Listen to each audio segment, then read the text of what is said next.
your attention, please? Shabbat Shalom. I am Samuyl Abel from Shawnee Hawkins, and I would like to start serving you as a priest starting very soon.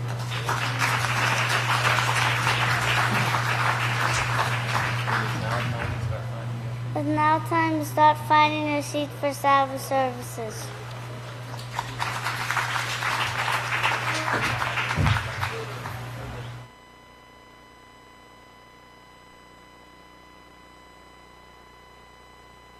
May I have your attention, please? Shabbat Shalom, everyone. I am a son of Yisrayl Abel, Hawkins, and I want to start serving you forever as a priest starting very soon.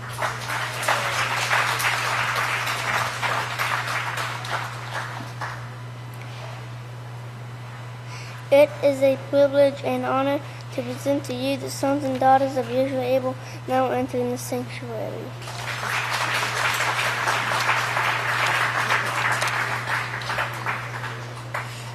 Now, I'll turn over to the son of Yisrayl Abel, Ben Hawkins.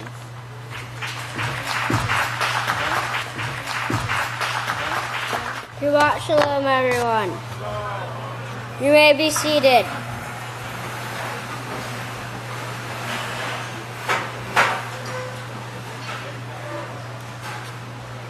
The title of my speech is Do Not Steal. Does everyone know that do not steal is commandment number 8?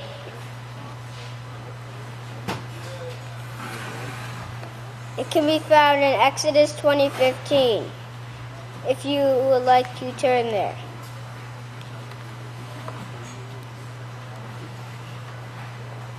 It reads, "You shall not steal."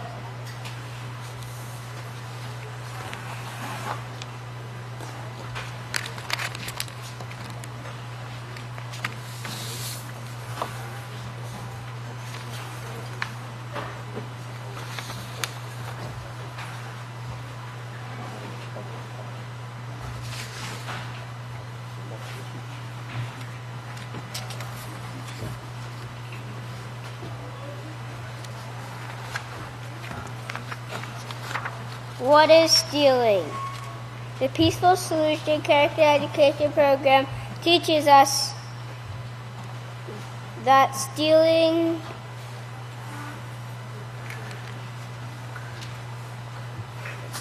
occurs when we take someone's belongings without getting permission first.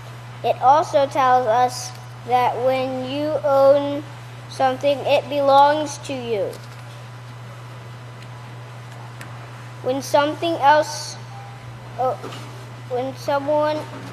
owns something, it belongs to them.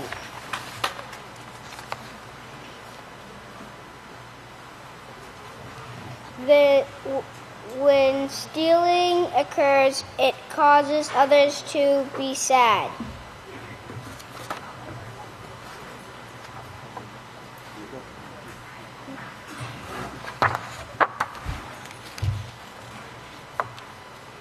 In 1 Corinthians chapter 6, verse 10, Yahweh tells us that no thieves will enter his kingdom.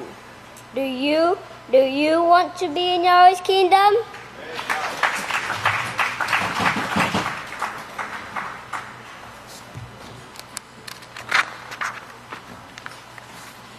In order to not steal, we must use our brain to think.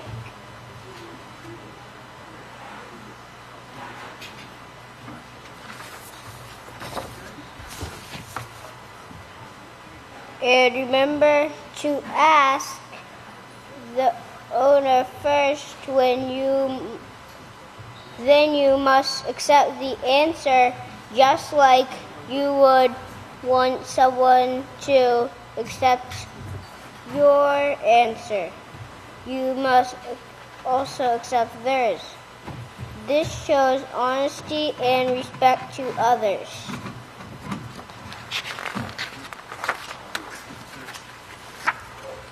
It makes others feel joyful.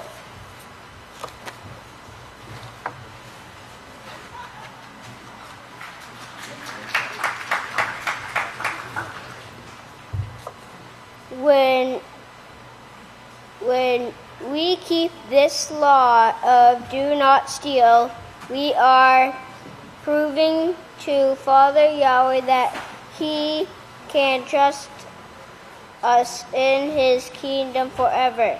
May Yahweh bless your understanding.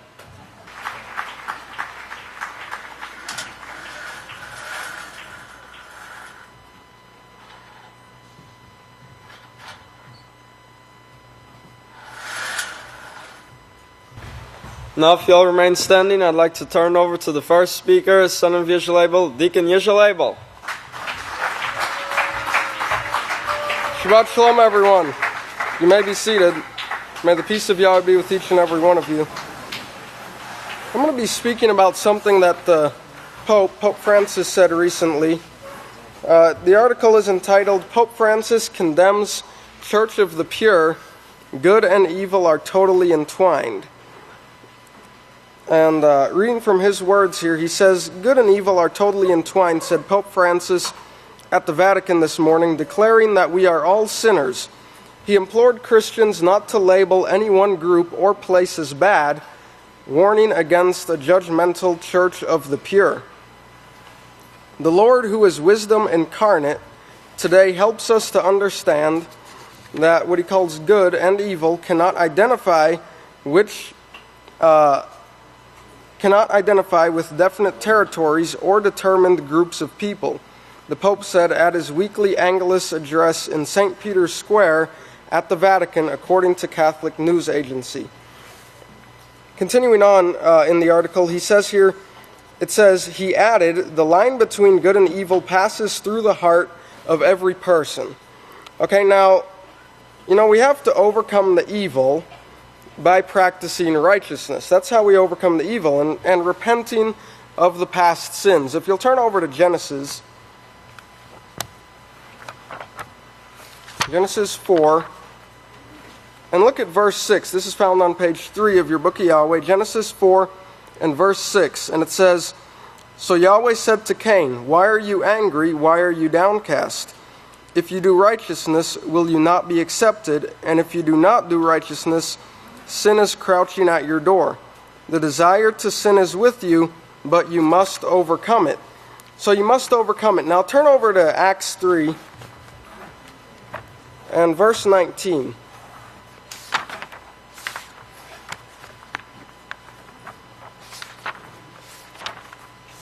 And that's found on page 842, Acts 3 verse 19, and it says, repent therefore and be converted, that your sins may be blotted out, that times of refreshing may come from the presence of Yahweh.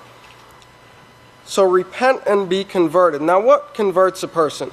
Well, we can find that in Psalms 19.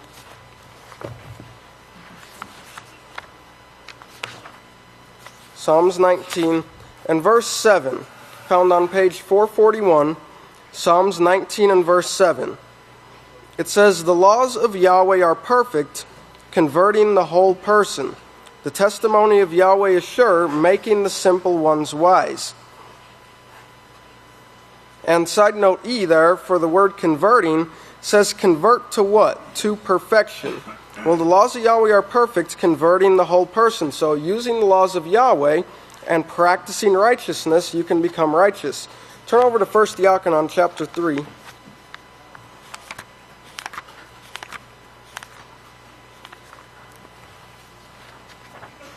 And starting in verse 4, we see here what sin is. 1 Diakonon 3:4, found on page 965. It says, whoever commits sin transgresses also the law, for sin is the transgression of the law. Look down to verse 7. It says, little children, let no man deceive you. He who practices righteousness is righteous, just as he is righteous. He who commits sin is of the devil, for the devil has sinned from the beginning. For this purpose the Son of Yahweh was manifested, that he might destroy the works of the devil. And look down to verse 10. In this the children of Yahweh and the children of the devil are manifest. Whoever does not practice righteousness is not of Yahweh, and he does not love his neighbor. So he who practices righteousness is righteous, and if you don't practice righteousness, then you're not righteous. And if you don't practice righteousness the way that Yahweh tells you to practice righteousness, then you're sinning. In the 8th book of Israel, part 2, chapter 21, verse 84, Pastor says here, if you don't practice righteousness, you're evil. And to whom do you belong? If you don't practice the righteous laws of Yahweh, you don't belong to Yahweh. You belong to whom you obey. His servants you are whom you obey. And that's in Romans 6, verse 16. So, if you don't practice righteousness, you belong to Satan. Plain and simple, plain and clear. So Yeshua said, you will know them by their fruits. And the tree of evil cannot practice righteousness. It's not within them to practice righteousness. The only thing that they can bring forth is evil. Evil is working against Yahweh's laws, working against Yahweh and his laws. Now, what better laws could you have than what are written in the Book of Yahweh? There are no better laws. As Psalms 19 says, the laws of Yahweh are perfect, converting the whole person. Okay, now turn over to Mattithyah. Mattithyah 6.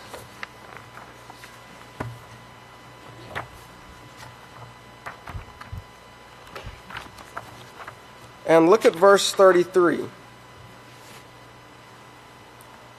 Found on page 733 in your Book of Yahweh, Mattithyah 6:33. It says, "But seek you first the kingdom of Yahweh and his righteousness, and all these things will be added to you." So seek it first, above all else. Remember the vows that we made. Now turn over to Deuteronomy 12, verse 5. Deuteronomy chapter 12 and verse 5. This is found on page 157, and it says, "But you are to seek the habitation of your father, the house of Yahweh, the place which Yahweh your father shall choose out of all your tribes to establish his name, and there you must go." So once we find this place where Yahweh chooses to establish his name, well, what do? Now, in the 10th book of Israel, part 2, chapter 18, and verses 30 through 31, Pastor says here, here's what Yahweh tells you to do, plain and simple, and there's no other way to salvation.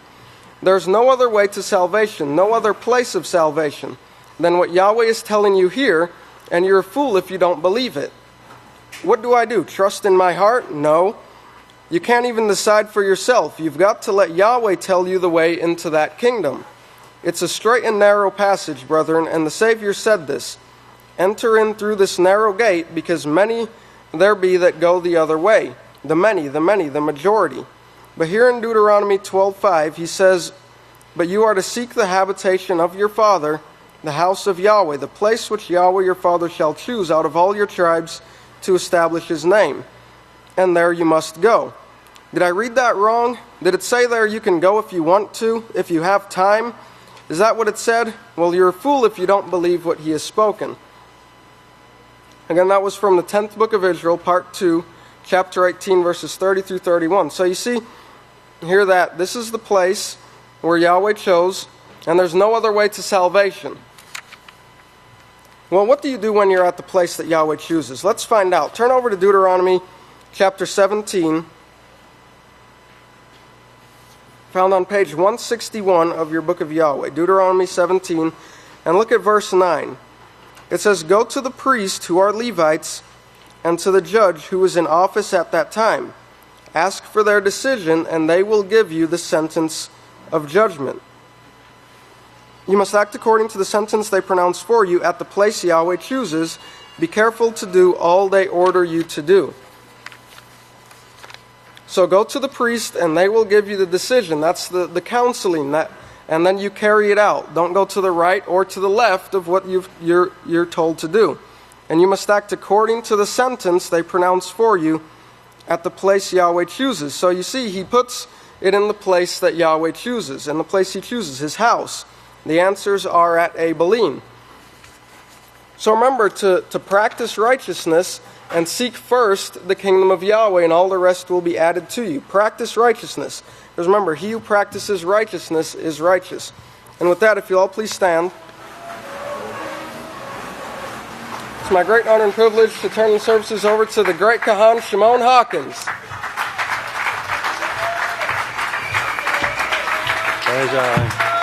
You can be seated.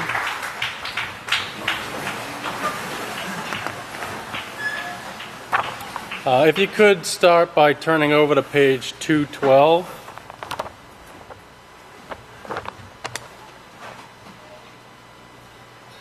I don't know if you like riddles or not, but that's... You can ask all the young men we teach on Sabbath. They like them except when I tell them the same riddle every week. Okay, I'm going to read to you Samson's riddle. And this starts in Judges. We're going to read verses, this is chapter 14 and verse 14. This is the riddle that Samson poses to the Philistines. So he said to them, "Out of the eater came something to eat, and out of the strong came something sweet."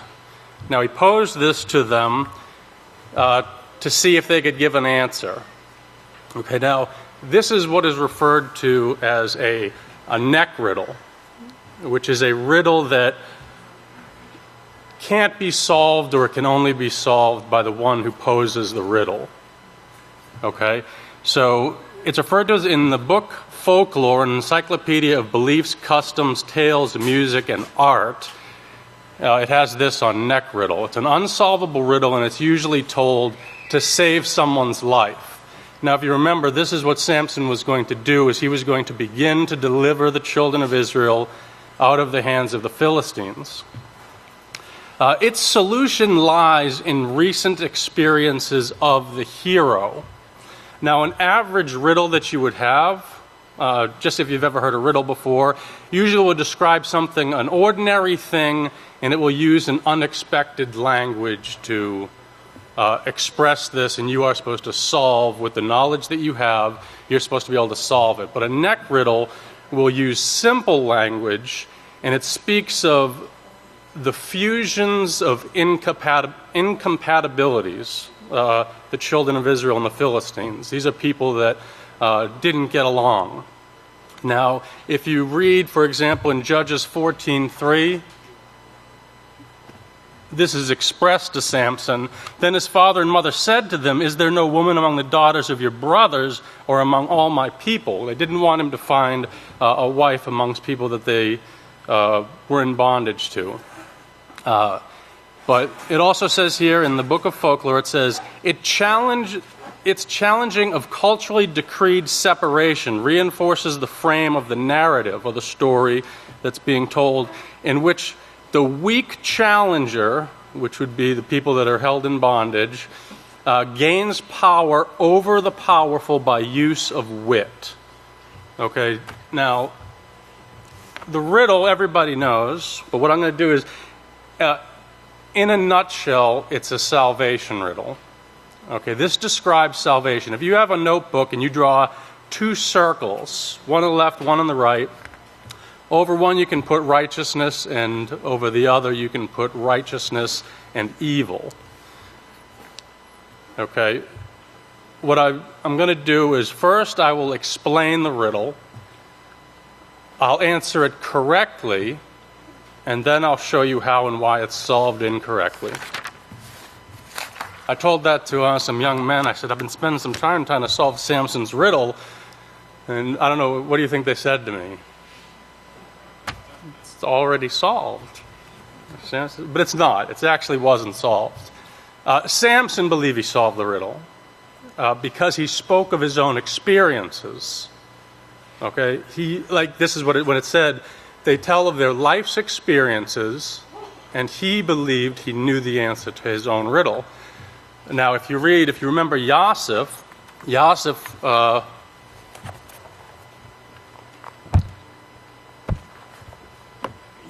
said, in regarding to interpretation of dreams, he says, "Do not interpretations belong to Yahweh?"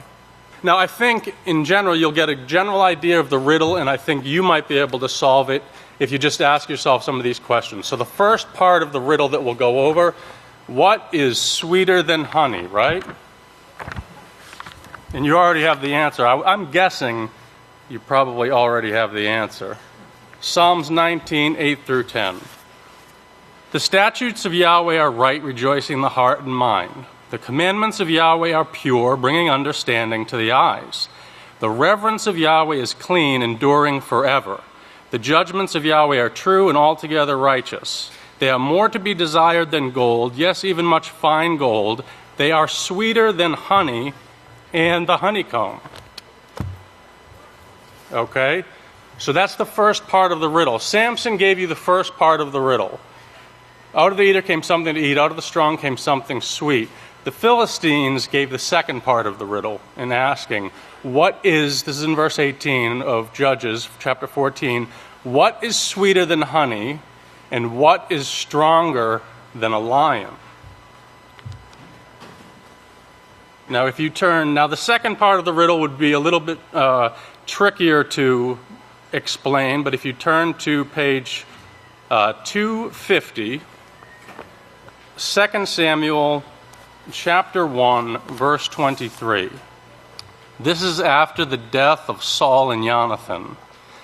Saul and Jonathan, beloved and pleasant while they lived, and in their deaths they were not parted. They were swifter than eagles, they were stronger than lions. Okay, so some commentators will say, well, it's obviously they're not stronger than lions because Saul is the king. So what is stronger than a lion? The answer is a king is. A king is stronger than a lion. And then they say that Jonathan wasn't a king, but if you turn to page 241 and you read chapter 20 in verse 31, this is Saul getting mad at Jonathan for letting David get out of his hands. And he said, as long as the son of Yishai lives on earth, neither you nor your kingdom will be established. So what is Jonathan? Jonathan is the heir to the throne. He is the next king. So that will show you, for example, in a circle of events, you need two things. You need a king, and then you need an heir to the throne. And then there's a third thing that you will need that will complete it. Page 231, you're going to read who the king is. Chapter 12 and verse 12. But when you saw Naash, king of the Amorites, was moving against you, then you said to me, no, we want a king to reign over us, when all along Yahweh your father was your king. Okay? So now we are going to explain. So now you have your king. Now this would be on the side of righteousness. Okay, remember there's two circles. I'll explain the incorrect way it's done later. But the first part, so you have the king and you have the heir to the throne, and I'm sure you know who that is. But I'm going to show you how within Yahweh's law you have an explanation of how salvation can work, how salvation does work when it's practiced properly. If you turn over to page 750, these are two laws that are given to you that is a perfect outline of salvation. In Mattithyah 22:36, Yeshua was asked, Teacher, what's the greatest commandment in the law? This is verse 36. Teacher, what is the greatest commandment in the law? And Yeshua said to him, you must love Yahweh your Father with all your heart, with all your soul, and with all your might. This is the first and greatest commandment. And he responds further to say, and the second is like it. You shall love your neighbor as yourself. Okay, now this is a perfect circle. When these two laws are practiced, would create a perfect circle of events. Okay, if you turn to page 922 and read Philippians 2:6, this will show how this law is practiced. So, the first commandment, the greatest commandment, love Yahweh, this is kept, of course, by everyone, but in this example of salvation, this is kept first by Yeshua Messiah, okay, the heir to the throne. So this is chapter 2 in verse, I'm going to read 5 and 6. Let this mind be in you, which was also in Yeshua Messiah, who, being in the form of Yahweh, did not think it was something to be seized upon to be equal with Yahweh. So Yeshua never places himself above Yahweh. Okay? And you're not going to see this pattern in what the world is practicing. Now the second law, now this is where you have a king, you have an heir to the throne, but in order to complete this, you need someone to love the brother as himself. Means someone stands up for righteousness, and then there is someone to back up that heir to the throne. Okay? Love your brother as yourself. Anyone who does that? That's kept by our pastor Yisrael Hawkins, because if you take the same scripture, Philippians 2:6, let this mind be in you, which is also in Yisrael Hawkins, who being in the form of Yeshua Messiah, did not think it was something to be seized upon to be equal with Yeshua. He never wanted to take Yeshua's position, and that is a perfect example of authority, submission to authority, and that is a perfect example of how peace is brought about. A perfect circle, and it keeps Yahweh's government in perfect order.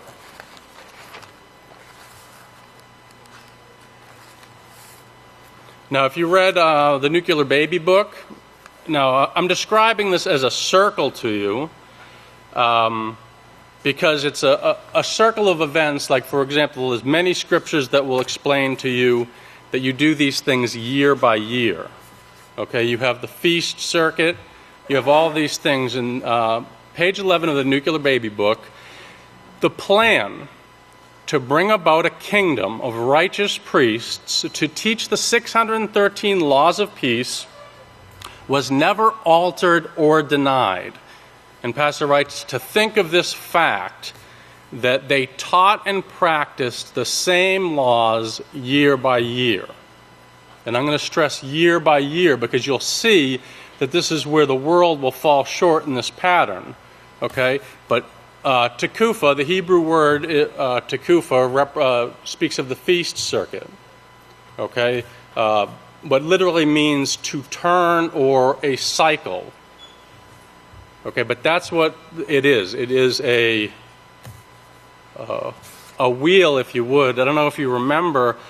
I didn't say the title of what I was speaking on, but if you remember, Pastor spoke of a unrighteous being, the centaur. He gave this in the X-rated sermons, but he said, a centaur, if you don't know what it is, half man, half horse, right? But he said he was bound to the wheel. Okay, and we're going to go into that, and for man's way, in describing man's way, we're going to explain, but the centaur was bound to the wheel. Now, if you've read any of the booklets, and all of this information that's put together, you can find in the booklets that Pastor wrote, Pastor's writings in the Book of Yahweh, you'll be able to put all of this information together. But if you've read the Easter booklet, the Thanksgiving Day booklet, the Valentine's Day booklet, this all describes the cycle of primitive worship or fertility worship, if you've ever gone through them. But it's a continuous cycle of mother, son, husband worship, where the mother gives birth to a son in the springtime. Then you have your summer, and in the fall he is killed. In the wintertime, he is mourned for, and then he is reborn again in the spring. Okay, now that is, if you remember, the time period when kings went off to war was in the spring. Okay, that's when the whole cycle starts all over again.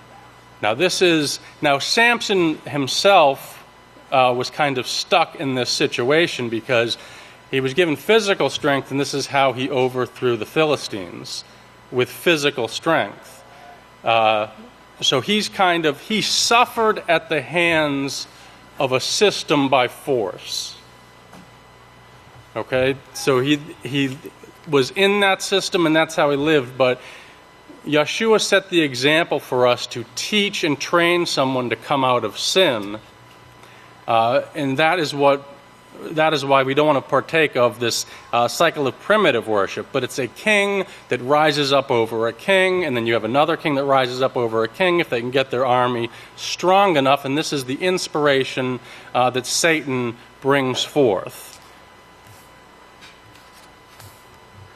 Now, if you've read the two Babylons, but this is on page 486, this refers to Nimrod, the mighty hunter. If you've ever seen Nimrod depicted, but oftentimes you'll find this being the centaur, a man with a bow and arrow, half man, half horse. Okay. We know Nimrod's a system, but this is a system of training people to solve their problems through violence or peace through force. A priest of Baal, or the priest of the sun, was also referred to as the priest of the encircler or the priest of the revolver. Okay, revolutions of turning of something. Okay, a cycle, referring to a cycle. Now, the two Babylons on page 486, it says, the revolving wheel very clearly points to the name of Centaurus itself.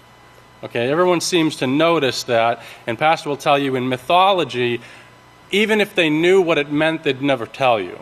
They'd never tell you what it was. A lot of them don't know what it means, but even if they did, they wouldn't tell you. So in mythology, a centaur, half human, half horse creatures in Greek mythology, having the body of a horse and the torso, head, and arms of a man. And he's usually depicted with bow and arrow. It says the best known centaur is Chiron, or Chirion, who was referred to as wise. You know, I'm sure everyone's king is, the greatest in their eyes. But he was wise. But although most centaurs are depicted as lustful and wild,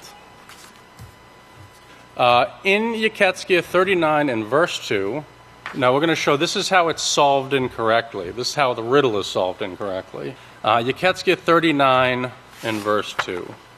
This is in referring to, therefore, Son of Man, prophesy against Gog, the chief prince.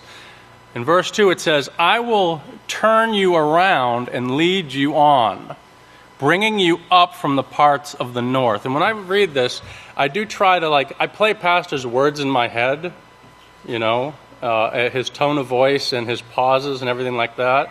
And I would say that listening to Pastor, when you hear his pauses, his you actually can hear him measure the distance of righteousness and evil. You can hear him measuring it, and he is showing you how to bring about correct judgment. Selah in the Psalms, it talks about a musical pause. I think Pastor's oaky stumbles are musical pauses to get you the emphasis to understand it. But so when I read this, I said, what would Pastor say if he read this verse? I said, I think he would say something like, because I always thought of north as up. And I was like, how can you go up when, if north is up, how can you go up from when you're already up? If you're north, how do you go up from there? And that's how I read it. But if you can write these verses down, Judges 3, 29, 23, Yechetzqyah 23 and 6, and Yechetzqyah 23 and 12, it all talks about men. In Yechetzqyah, it says, all of them handsome young men, mounted horsemen. mounted horsemen, all handsome young men. Now you could call them centaurs being lusty. You'll find in Judges, it doesn't mention horses, but it does mention them being lusty men, which I would figure that was probably the opposing army. If you're talking about your army, they're probably handsome young men, but the other side is lusty. But being mounted on a horse is to gradually increase, rise, or get bigger. Okay, so how do you come up from the north? If you look at celestial north, okay, the North Star is referred to as the North Star, or it's called Polaris. I have a picture. If you were to look up, can you see that? If you're going to look up, this is Polaris, or the North Star, and this is the Big Dipper. It's also referred to as the plow. Samson said, had you not plowed with my heifer, you would not have solved my riddle. If you were to do that, and you wanted to see the inspiration behind what brings up these kings and the system that they're under, you will see that symbol. When somebody rises up from the north, or you hear that Hitler rised up, or raised up, if you look at the work that was being done, that was specifically to get rid of the last day's witness. You know, if you look at everything that takes place, that is Satan's plan, is to stop Yahweh's work, and that's how everything that gets done. So all of these people that want to raise themselves up, this is the system that they partake in. If you read Acts 7:37, I'll show that in Acts 7:37. I'll read 43 for time. But you've lifted up the idolatrous temple of Molech, your god, and Chiun, your star god, Saturn, the star of your god, and that is what you have as Polaris.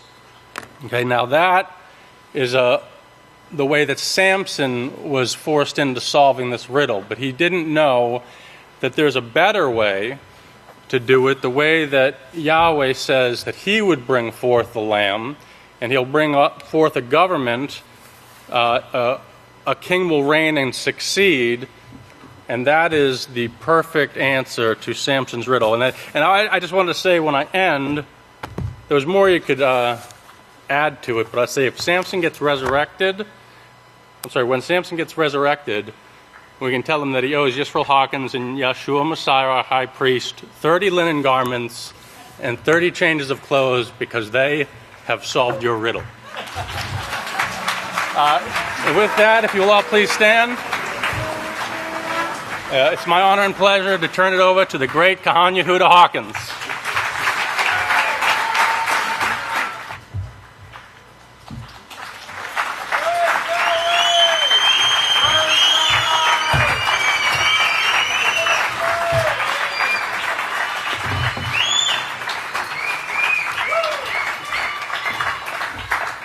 Shalom, everyone.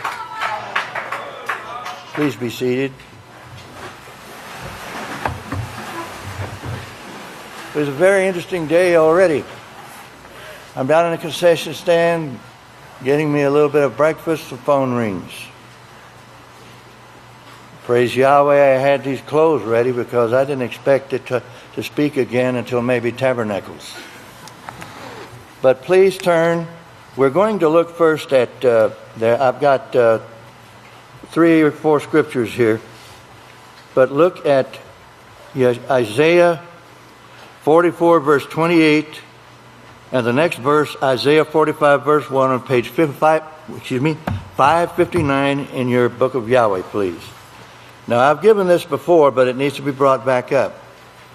And now I'm going to read this as it is written in the King James Version, but you can probably follow along quite well with the Book of Yahweh. That saith of Cyrus, he is my shepherd, and shall perform all my pleasure, even saying to Jerusalem, thou shalt be built into the temple, thy foundation shall be laid. Isaiah 45 verse 1, thus saith Yahweh to his anointed, to Cyrus, whose right hand I have holden, to subdue nations before him, And I will loose the loins of kings, to open before him the two-leaved gates, and the gates shall not be shut. Now you heard from the great Kohan Shimon the things about kings and the circle. So the circle, I remember there was an old Western song, but the circle will not be broken, by and by, Lord, by and by. It is the purpose of the house of Yahweh to bust that circle once and for all. And that's what this is all about. Now here's the research work we've done on this. The name Cyrus that is written in Isaiah 44:28 and Isaiah 45:1, as these two verses are written in all Bible translations, is translated from the Hebrew word karash. This word is listed on page 416 of Gesenius Hebrew and Chaldee Lexicon by Samuyl Trekelis, and page 209 of the Authentic Words of Isaiah by U. Muller. In other words, he didn't want to give his first name, which show this name. It is written as Isaiah 44 verse 28 and Isaiah 45 verse 1 means Yisrael, referring to one who is righteous and not some Iranian or Persian king named Cyrus. Does anybody know somebody named Israel around here? A Hebrew and Chaldee lexicon to the Old Testament by Julius First, pages 699 and 700, and the Hebraic tongue restored by Fabre d'Olivet, part first, page 376, also show that the Semitic root word kar, that is the core root of the Hebrew word karash, which they translated Cyrus, that is written in Isaiah 44:28 and Isaiah 45:1, also means leader of a flock. Does anybody know a leader of a flock around here?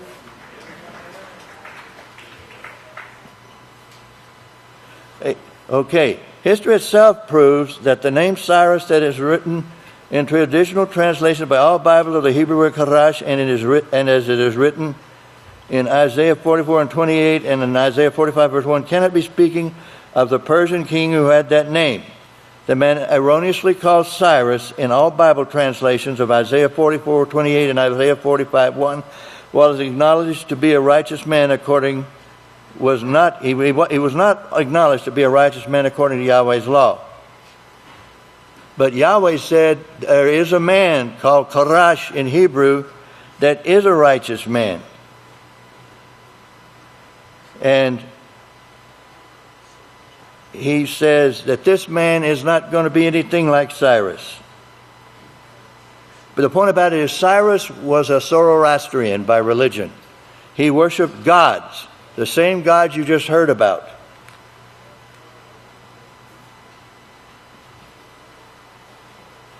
But Yahweh says this Cyrus is supposed to be anointed deliverer. Something he would not say about a Persian king who did not even reverence him but pagan gods. The Jewish Encyclopedia, volume 4, page 404. Remember we're saying Cyrus? It's not a name, it is talking about a job a man called by Yahweh was called to do. So that the man's name is not Cyrus. And it said it's speaking of somebody named Israel and the job he will do.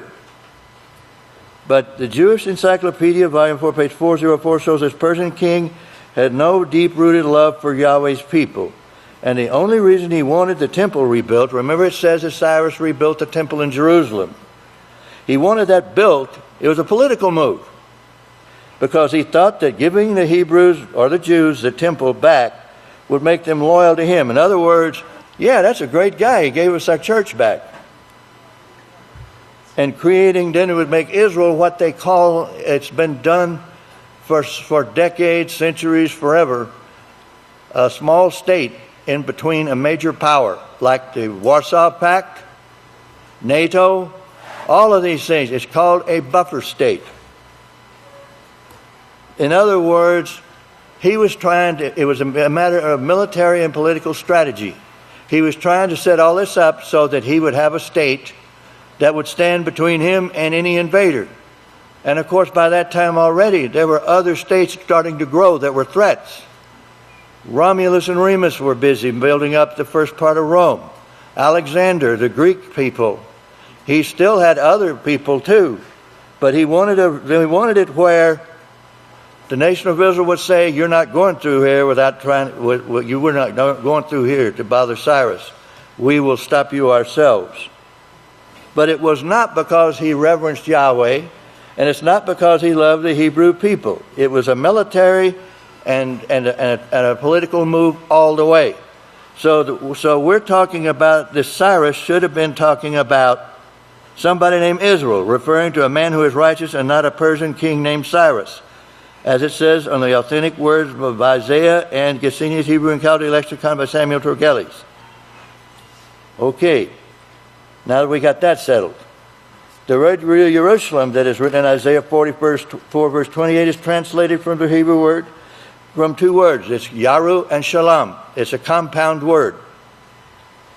It's the Hebrew word Yaru and the Hebrew word Shalom. The Hebrew word Yahweh is listed on page 436 of Volume 2 of the Hebrew and Aramaic Lexicon of the Old Testament by Coelho and Baumgartner, which shows this word means a priest who teaches. Do we know if some priest is around here teaching anything? I sure do. And the word Shalom, it is listed on page 1533 of Volume 4 of the Hebrew and Aramaic Lexicon of the Old Testament by Coelho and Baumgartner, which says to keep peace. Does anybody know a priest who teaches us to keep peace? And what is that peace he is teaching? The peaceful solution. And so it goes. So there's no Jerusalem to talk about either. Let us continue. The word built that is written in Isaiah 44 verse 28 is translated from the Hebrew word tabana. Tabana. Well, terrible pronunciation. This word is listed on pages 124 and 125 of a Hebrew and English lexicon by Brown, Driver, and Briggs, a Hebrew and English lexicon of the Old Testament by Brown, Driver, and Briggs, which shows this word means to rebuild the house of Yahweh. The same Hebrew word, tabana, that is written in Isaiah 40 verse 28 and means to rebuild is listed on page 176 of Volume 1 of the Hebrew Aramaic English Dictionary by Marcus Jastrow, which shows this word links Isaiah 44:28 to the first Atbash code. Those Atbash codes are something. You don't have to worry about looking for numbers. I mean, the numbers are important. But I mean, even in their day, they had this code. And it went all the way from Genesis to Revelation. It didn't quit at Mattithyah.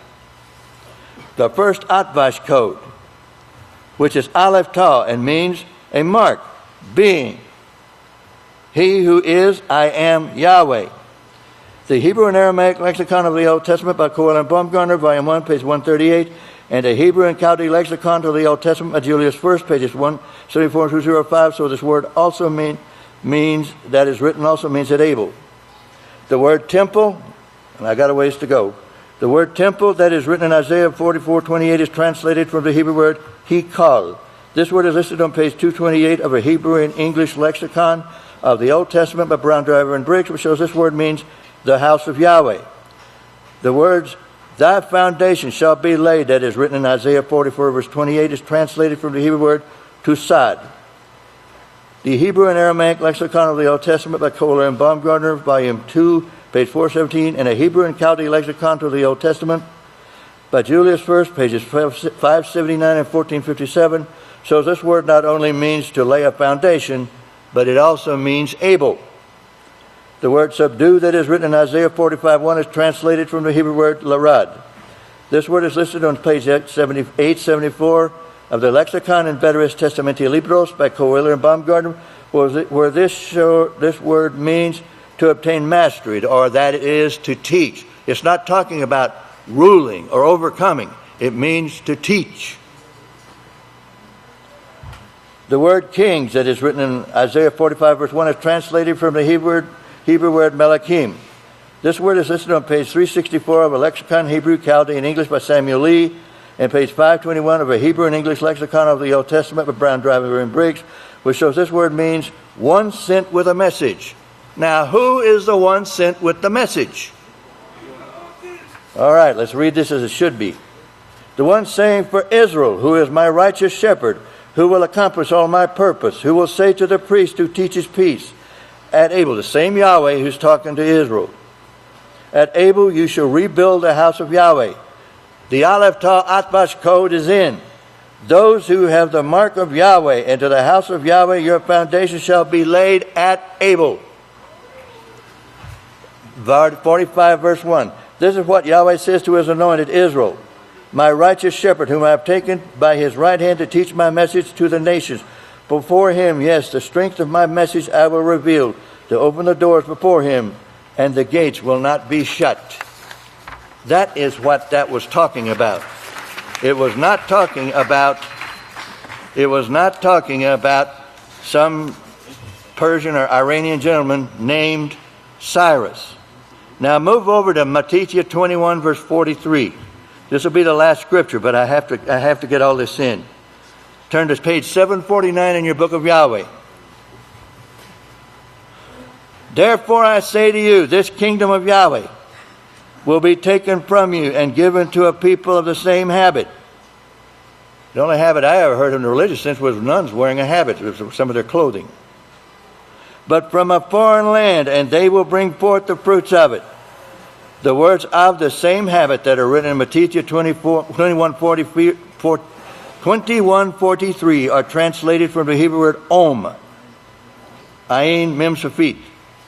This word is listed on page 442 of the Hebrew and English Dictionary, Biblical and Rabbinical by Marcus Breslau, which shows this word means family, body, tribe, family, that is house, family or house of Yahweh. It also means Israel, the people of Yahweh.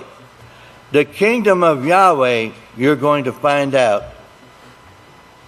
Israel, the nation of Israel, the true nation, and the house of Yahweh are all one and the same. Because every member of the Israel that's going to be in Yahweh Shema, they will be of the house of Yahweh. And the kingdom will be ruled by the people of Yahweh in the kingdom. They are interchangeable, and they are united. Hear, O Israel, Yahweh is your Father, Yahweh is one. The words bring forth that are written in Mattithyah chapter 21:43 are translated from the Hebrew word osha. A Hebrew and Chaldee lexicon to the Old Testament of Jewish first, so this word does mean build, but it also refers to Abel. So in conjunction with Isaiah 44:28 and 45:1, Mattithyah 21:43 picks up where it left off. Therefore I say to you, the kingdom of Yahweh will be taken from you and given to the people of the house of Yahweh to bring forth the fruits of it at Abel in a foreign land. That's what it's all about. That's the way it is. I was asked to bring this today, so therefore now you know there's a lot about Israel and the house of Yahweh. There is a nation of Israel that's going to be the right one. But it's going to be as much you as the house of Yahweh is, because it is going to be the house of Yahweh. You are going to be the kingdom of Yahweh.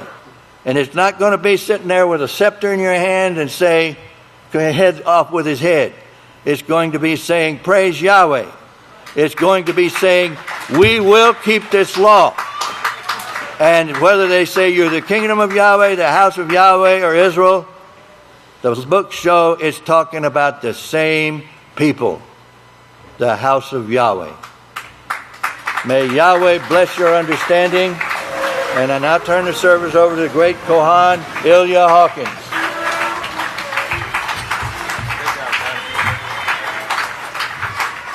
Shabbat Shalom, everyone. You may all be seated.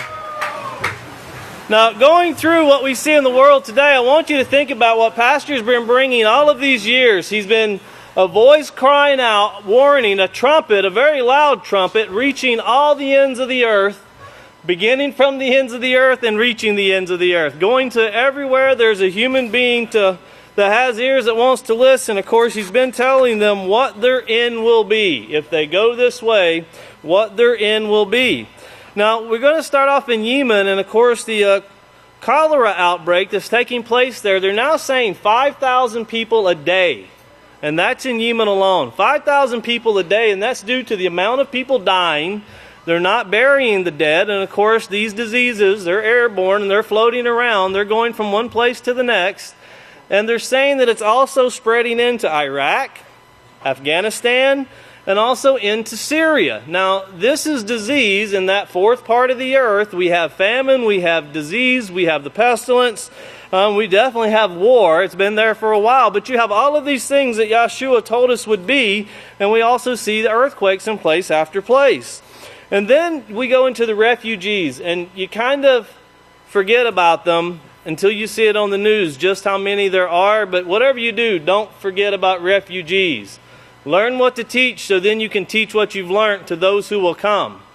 And remember, when you see these refugees fleeing, now of course these countries, they don't want them anymore. They're actually trying to sign bills. Some of them didn't want them to begin with. But they're trying to sign bills and pass it through their governments to shut the gates to refugees. That's their system. That's what they do. That's their hatred. That's not loving your brother as yourself or loving your neighbor as yourself. Now, of course, these refugees are fleeing and they're finding no safety. They're finding nothing to protect them. Well, they will learn, and it's starting to turn. You can see it. They're starting to realize they're not fleeing a country, they're fleeing a system.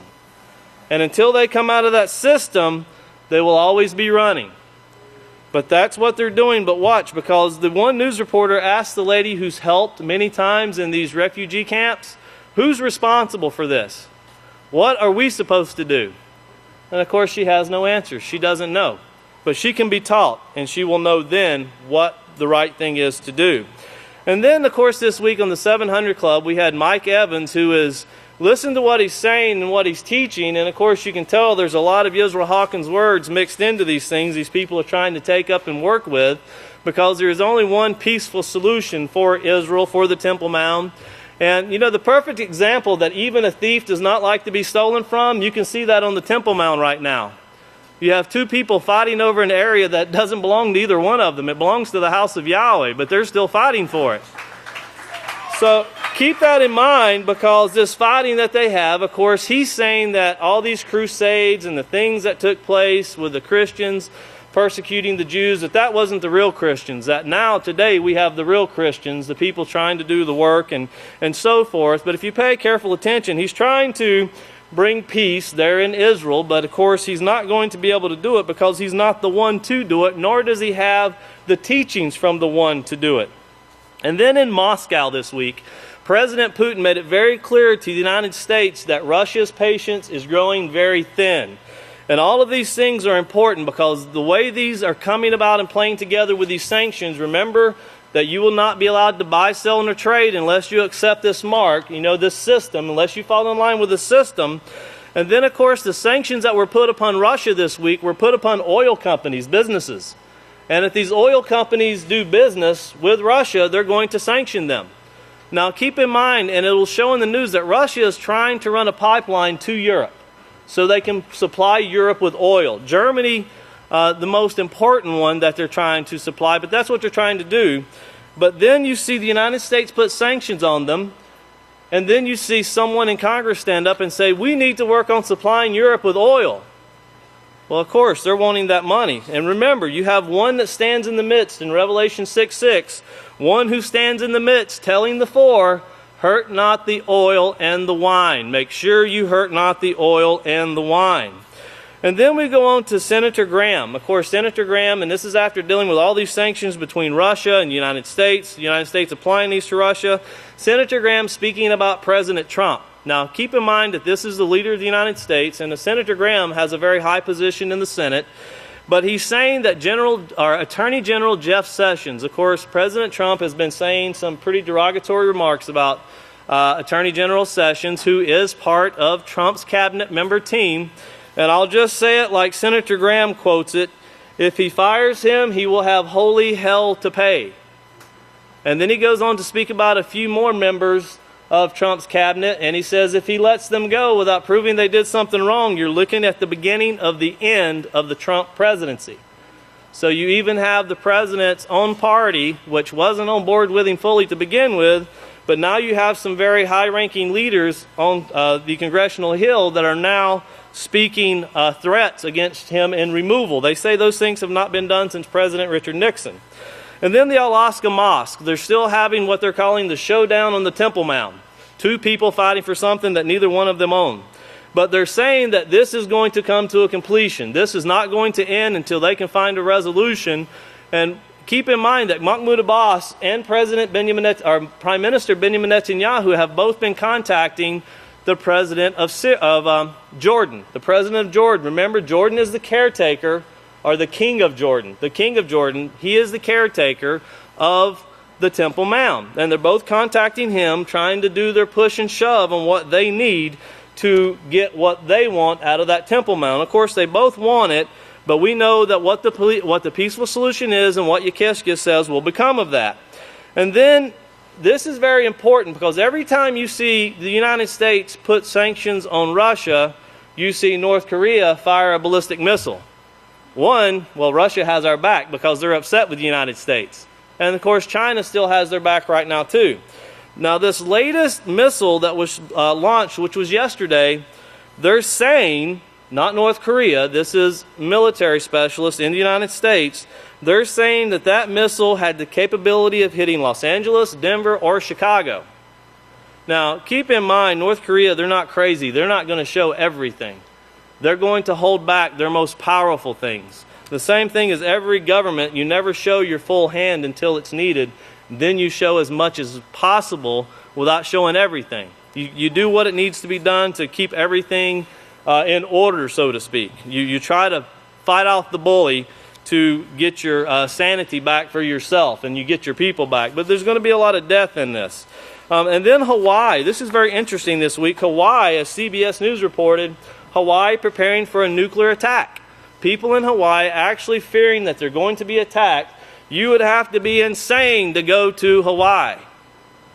If you're in Hawaii, I would tell you, try to get out, because the threat is very real.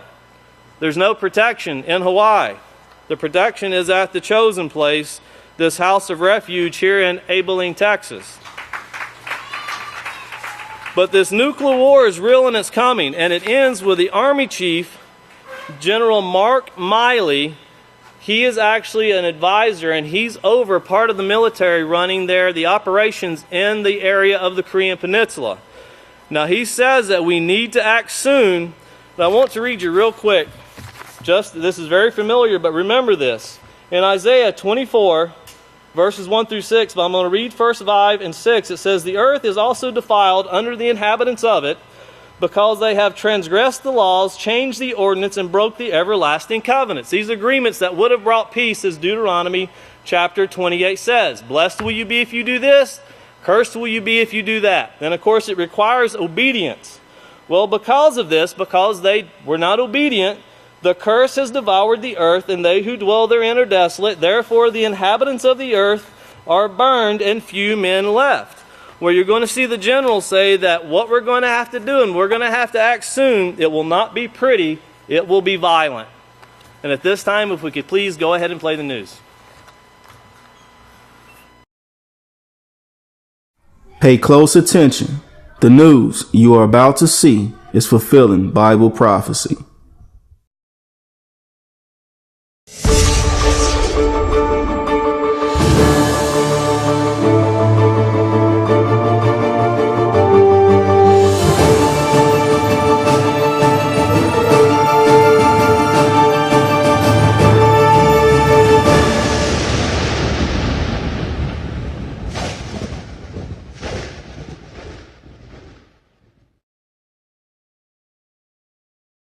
Welcome to another edition of YPN News, bringing you news as it relates to Bible prophecy and foretold by Yeshua Hawkins. Well, we've got cholera in the news, sanctions, more sanctions, of course, and a new ICBM launched from North Korea.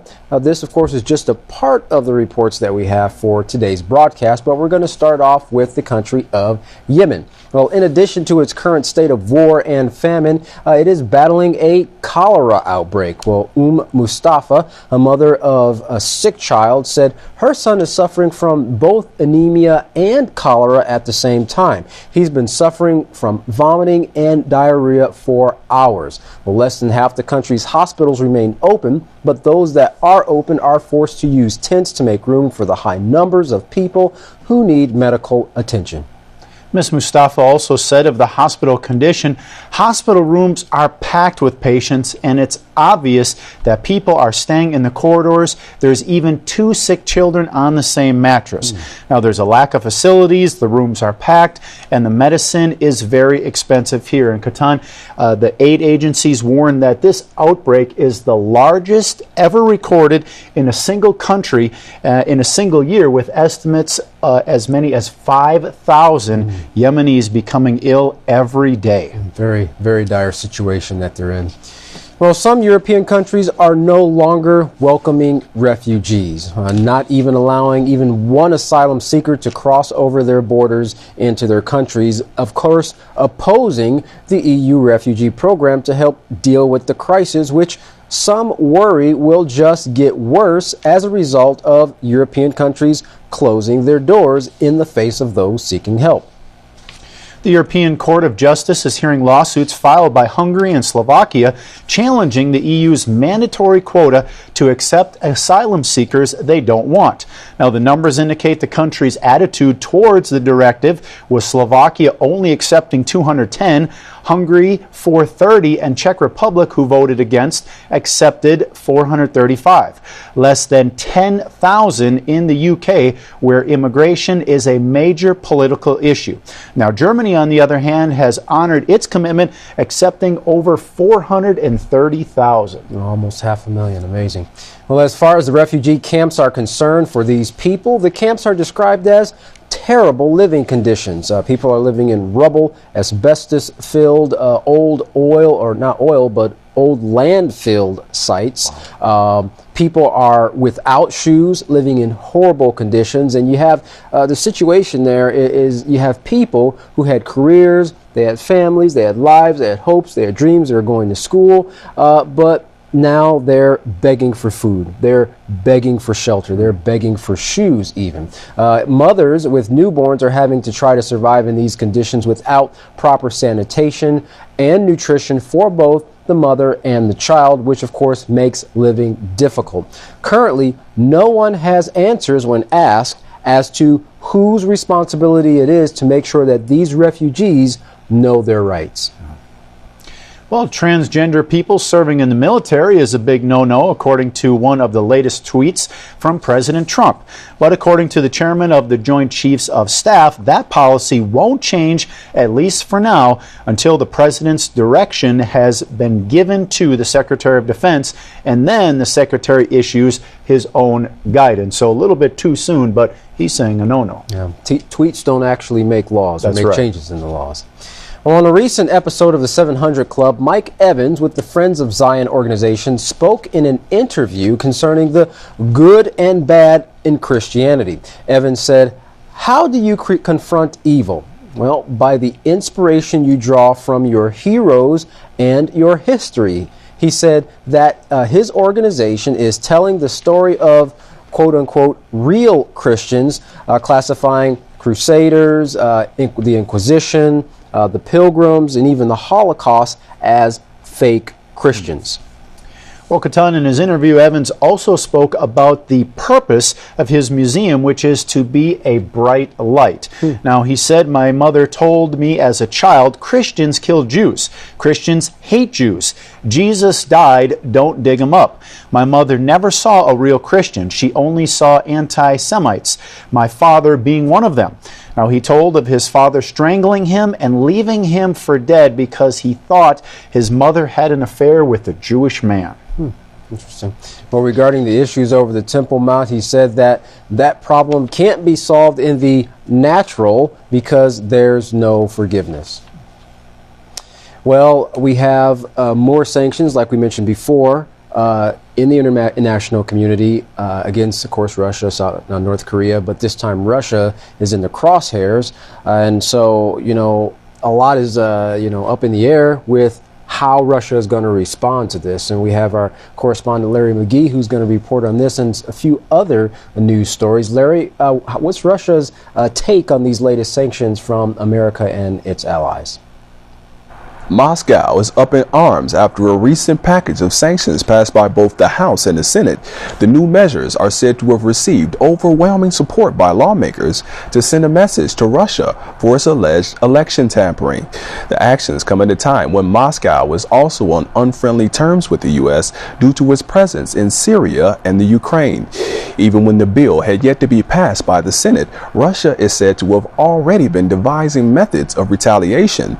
The deputy foreign minister for the Orthodox nation stated at the time that the U.S.'s move defied common sense, that it would only worsen relations, and that the two nations were steering into uncharted territory. Other thoughts emerging from Russian discussions on the matter were that Moscow will have no choice but to come up with a painful response to Washington's decision. The voice everyone was wanting to hear, however, was that of Russia's head, Vladimir Putin, who at the time had remained silent on the issue.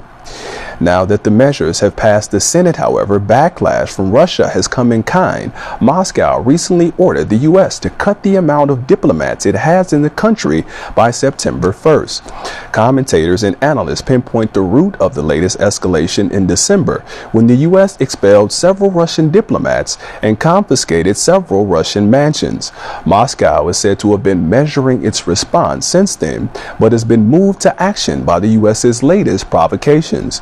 Russia's moves are basically a tit for tat, calling for a reduction in diplomatic personnel to the same extent across all of Russia as is reflected here in the United States with regard to Russian diplomats. Moscow has also froze America's access to various warehouses with the warning that it will go further than it has in response to what it is calling Russophobia. In a statement released by the Russian Foreign Ministry, the department stated that these sanctions once again show how aggressive the U.S. is in conducting its foreign policy. Using exceptionalism as an excuse, the U.S., it stated, arrogantly ignores the interests of other countries. The measures are said to still require the signature of the incumbent president, but President Putin has now become vocal on the issue, calling the latest move, which penalizes American businesses that buy and sell with Russia, a violation of international law and the rules of the World Trade Organization. The Russian head says that the nation is being very patient and very reserved, but at some point it will have to respond. The leader says his nation cannot endlessly tolerate aggressive behavior towards their country. These actions, he said, can be perceived as aggravation, and he would even say exceptional cynicism. Many nations throughout the world are voicing their disagreement with the U.S.'s actions, including Germany, which is one of America's closest allies and one of the nations who would be most affected by America's recent decisions. Germany's foreign ministry spokesperson Martin Schaefer says that he has tried to describe that Germany can fundamentally not accept that the American government, American politics, and Congress, under the guise of sanctions, conduct industrial politics in favor of American energy supplies. This position, he says, has not changed, and they will keep saying that loud and clear to the U.S. One project of particular importance to many European nations is the Nord Stream 2 project, which is intended to be an offshore natural gas pipeline that will shuttle gas from Russia to Germany and would also provide benefits to Austria, the Netherlands, and France. The conditions of the new sanctions would impose fines on quite a few very prominent energy companies for buying and selling with Russia. The restrictions are being seen as suspect, though, due to recent statements made by Washington lawmakers calling for the U.S. to be the providers of natural gas to its European allies as opposed to Russia. The president who ultimately has to sign off on the measure, is said to be in a tough spot, with America's partners in Europe feeling as if the U.S.'s latest moves pose a threat to the stability of its energy sector. The seriousness with which Europe sees the recent developments is thought to be best represented by a statement released by the head of the European Union, Jean-Claude Juncker, which stated that if Europe's concerns are not taken into account sufficiently, they stand ready to act appropriately within a matter of days. America first, he says, cannot mean that Europe's interests come last. For IPN News, I'm Larry McGee. Katan Jeff, back to you. Well, the disunity coming from the United States government certainly isn't going to help in these troublous times. Never has and never will. Well, in other news this week, unarmed Palestinians were attacked by Israeli security forces upon finishing evening prayers outside Al-Aqsa Mosque. Now, as a result, several people were injured, including 2 young girls. In the days prior, worshippers refused to enter the Al-Aqsa Mosque area. Crowds gathered outside to protest the installation of metal detectors and other surveillance over Al-Aqsa. Despite Jordanian custodians of the Temple Mount region meeting with Palestinian leaders, including President Mahmoud Abbas, no agreement was reached. President Abbas clearly expressed he would not accept any security measures at the holy site, saying if the situation does not go back to what it was on the 14th of July, then there will be no change in our position.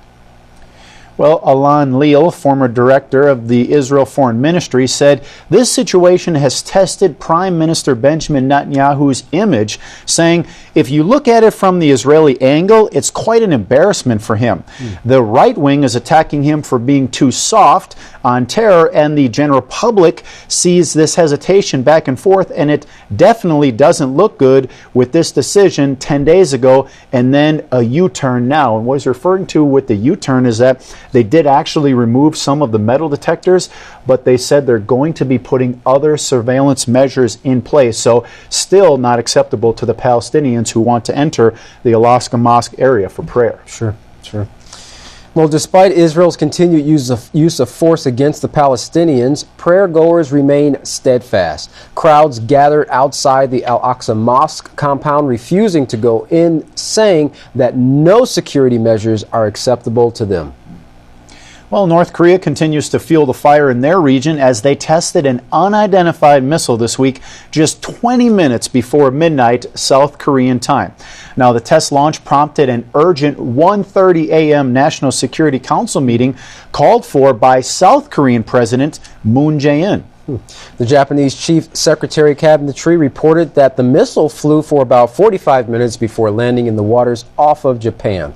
This missile launch was not entirely unexpected, as officials from the United States and South Korea said that intelligence gathering showed preparations were being made for another missile launch in North Korea. What officials will now be focusing on is exactly what kind of missile this was. Now, the July 4th test was North Korea's first intercontinental ballistic missile launch. Now, that also was tracked landing in the waters off of Japan. And the experts, they tracked the altitude of the launch missiles to calculate what type of range these missiles are capable of, knowing that North Korea's goal is actually to reach the U.S. mainland with a nuclear-tipped warhead. So they judge by the altitude of the travel to see if it could, that's right, have the distance to reach the U.S. Well, officials in Hawaii are launching something themselves, a campaign to help residents plan for a possible nuclear attack from North Korea. North Korea's successful test fire of an intercontinental ballistic missile puts the Aloha State within its reach.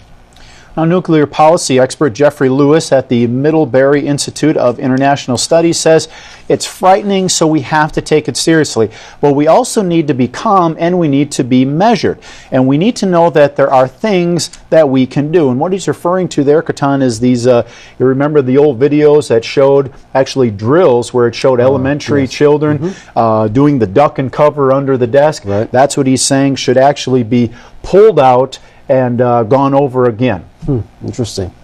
Residents are being warned that if a missile is launched, prepare not to just for the initial strike, but also for the fallout, which could mean sheltering in place for up to 2 weeks.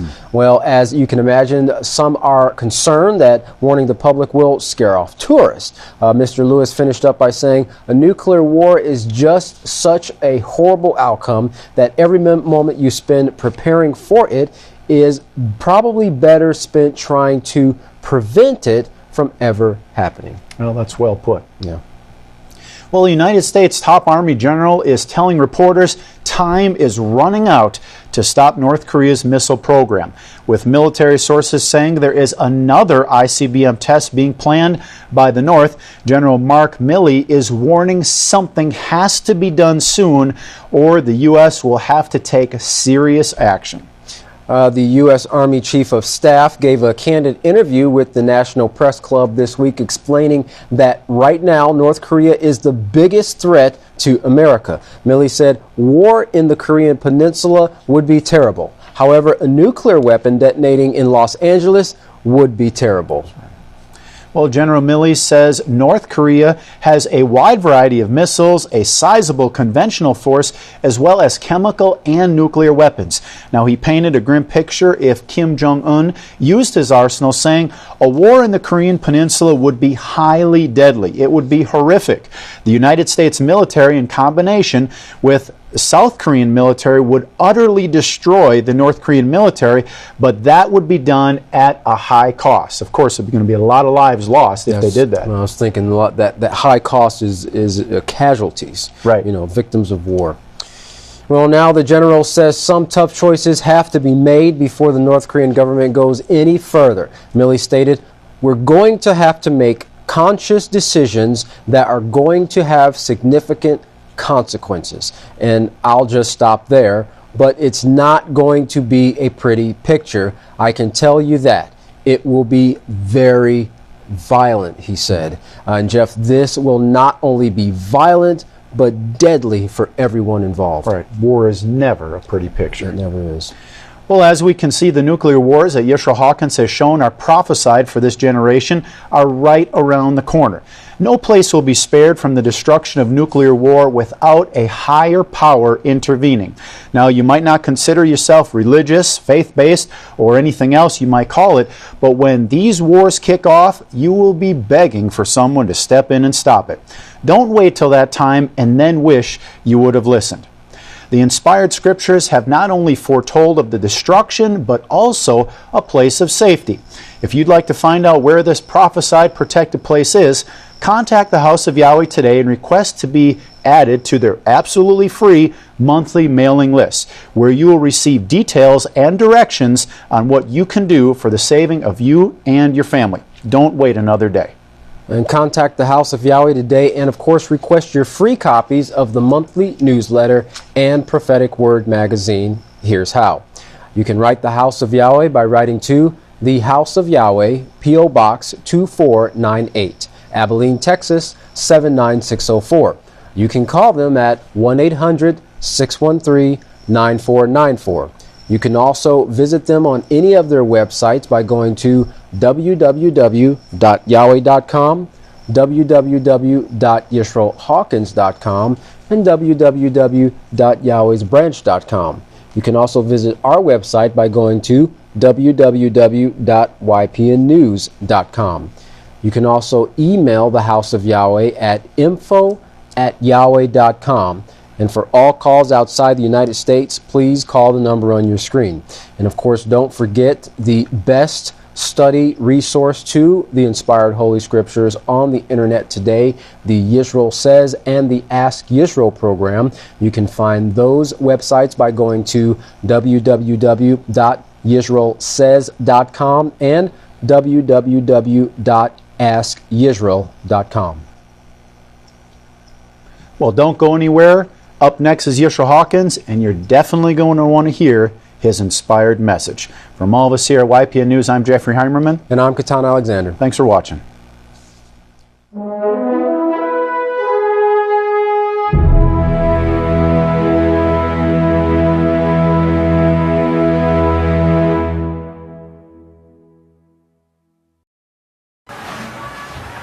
At this time, if everyone would please stand, I would like to introduce the greatest teacher in the world, the great Kohan Yisrayl Abel Hawkins. Shalom, everyone. Praise Yahweh. You're looking great. You're looking great. Come on. You may be seated. May the peace of Yahweh be with each and every one of you. Praise Yahweh. The news is all great, I think. We're having trouble covering all of it.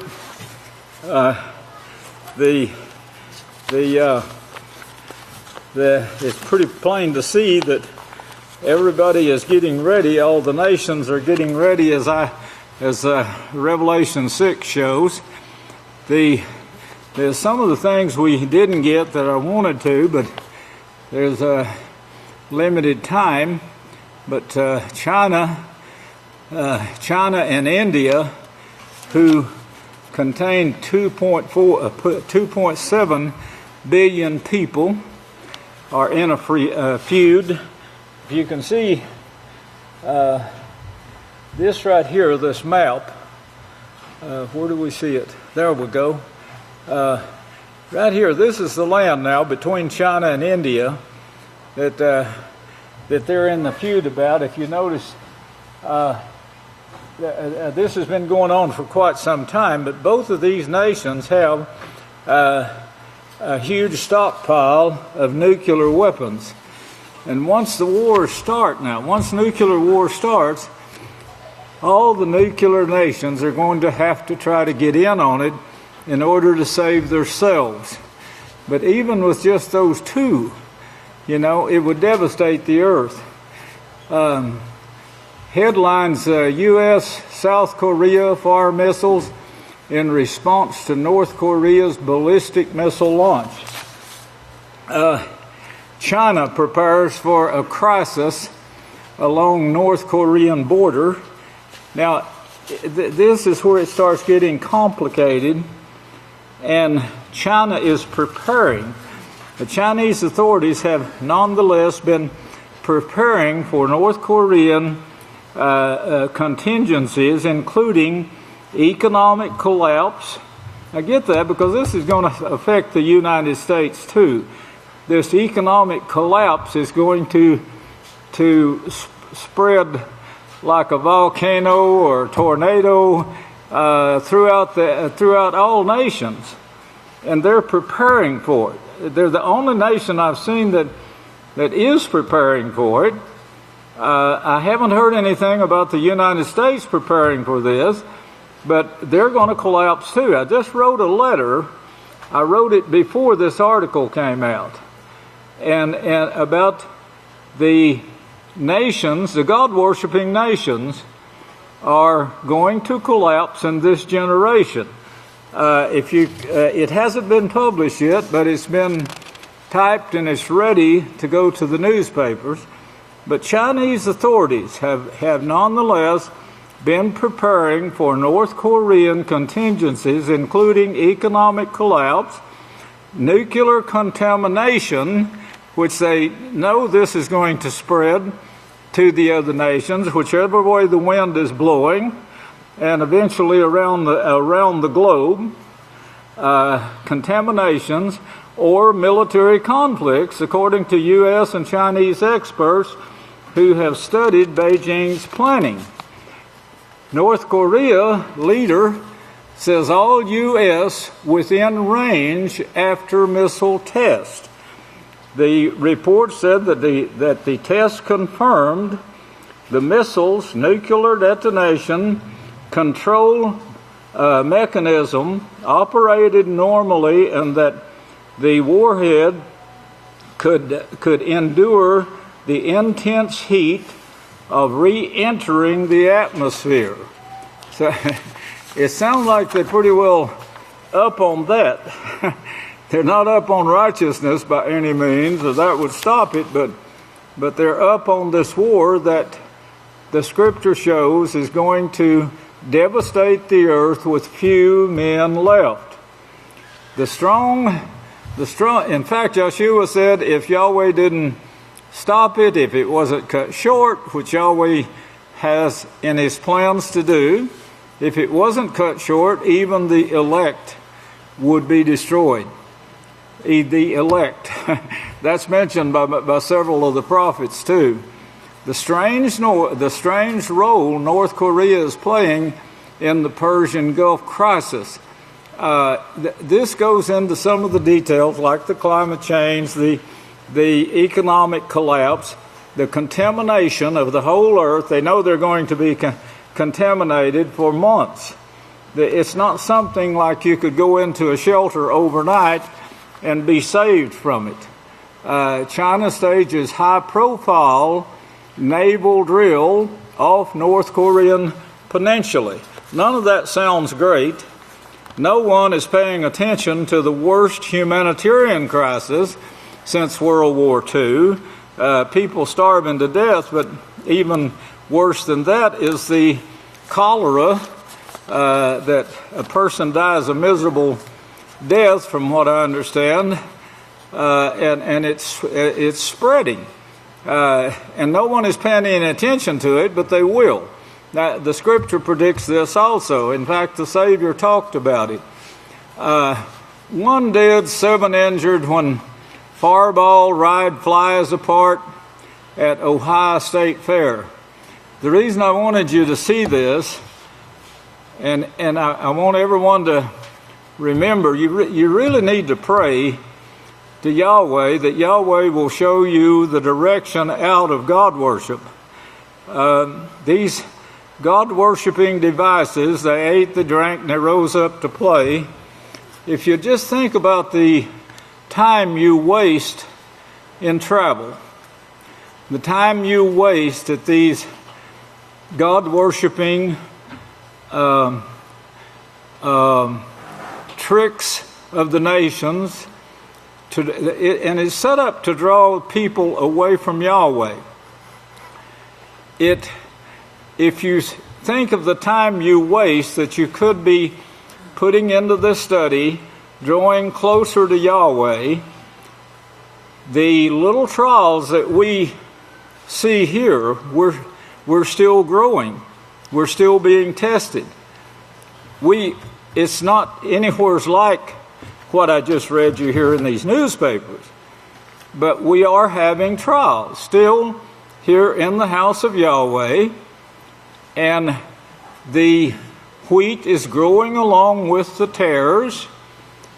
The tares are doing their best to pull the wheat into a chokeable position to where you can be cut off from Yahweh. And once you're cut off from Yahweh, Satan has you whipped. And God worship cuts you off. It cuts you off from life. But think about it, ponder it. Don't just think I want to go somewhere and that's all there are to it and come back. It's a little bit hard to get back. It's a little bit hard to get back in Yahweh's presence again when you do that. Think about it. Think about keeping the world out. Think about keeping the unconverted out. The unconverted knows nothing about teaching you salvation. They will teach you everything but salvation. They'll make you think how gay and how desirable that sin can be. The unconverted have nothing to do, the apostle says. What on earth could they have to do with you? That you're totally unmixable. You're not going to convert these people. If Yahweh hasn't called them, you could talk till your tongue is blue, and they will convince you, but you won't be able to convince them. Think about all of these things. I'm just trying to get you to think. Before you act, before you go to places, before you make up your mind to leave the house of Yahweh grounds for anything. And those who have been giving people rides away from the house of Yahweh, you really need to quit it. You're coaxing them too into God worship. Unnecessary, totally unnecessary. 7 dead, 1 injured, 1 dead, 7 injured by this fireball machine that no one should be on in the first place.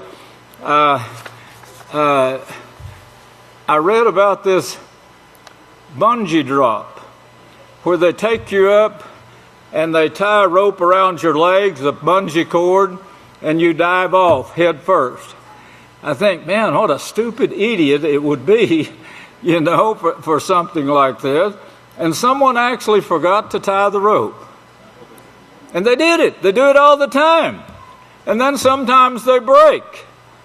You know, and of course the person can't go back and do it, you know, and regain his life again. It's gone. It's like adultery. It's like lusting after something that you shouldn't be lusting after. You can't take it back. What you need to do is prepare against it. Once you're out there in the world and they're filling your mind with this stuff and they're making you think the beaches look great.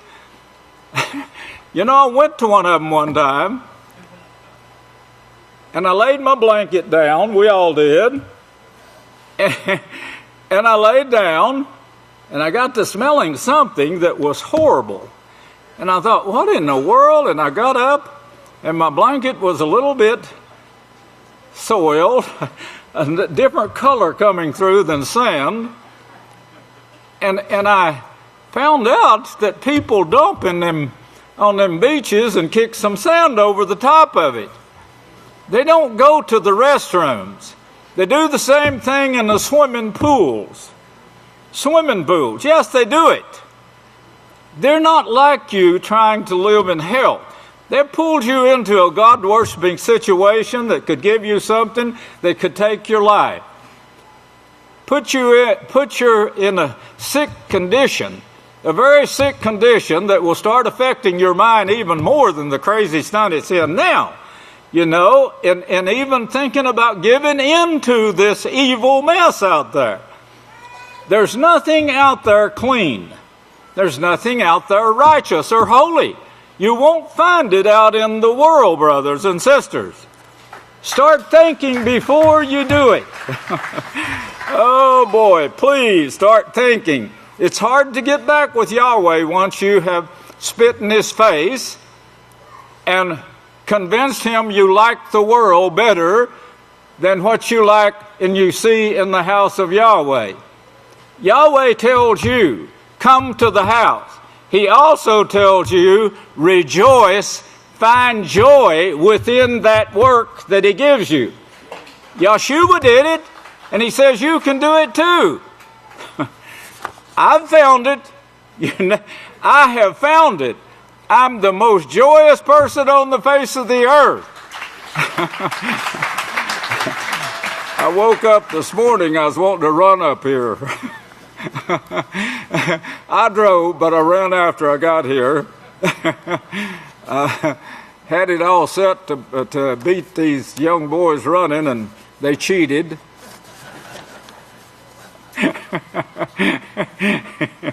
That's what I accused them of anyway. Iran says it has successfully tested the rocket, a two-stage vehicle. This is what's going on in the world. This is what the sewer lines lead you to. The septic systems lead you to. The sickness, the diseases that are out there is leading the world to. This is what you want to be a part of. This is what you're saying to Yahweh. I want to get out there and be a part of this. Worrying update to U.S. assessment of North Korea nuclear threat. It's big. It could involve all nations overnight. North Korea tests missile that could threaten Los Angeles, Chicago, New York, and Washington. A very sophisticated missile. U.S. slaps Iran with more sanctions, more sanctions, more retaliation. That's what you see in Genesis 4. Trump intends to sign Russia sanctions. Bill, White House says Russia intends to fight back. Scientists to chase solar eclipse using NASA jets. They're trying to. This. I don't know if you've been keeping up on this, but they're trying to get to where they can use the sun, and they can give a signal here on Earth to the sun to send a signal to Russia and burn the hell out of the city. Now that's what it amounts to. This is the sick minds that we're dealing with here. Well, when they get the technology, Russia's got it too, so does China. You know, they're all paying the same people for giving them this information. All the scientists, they're out for money too.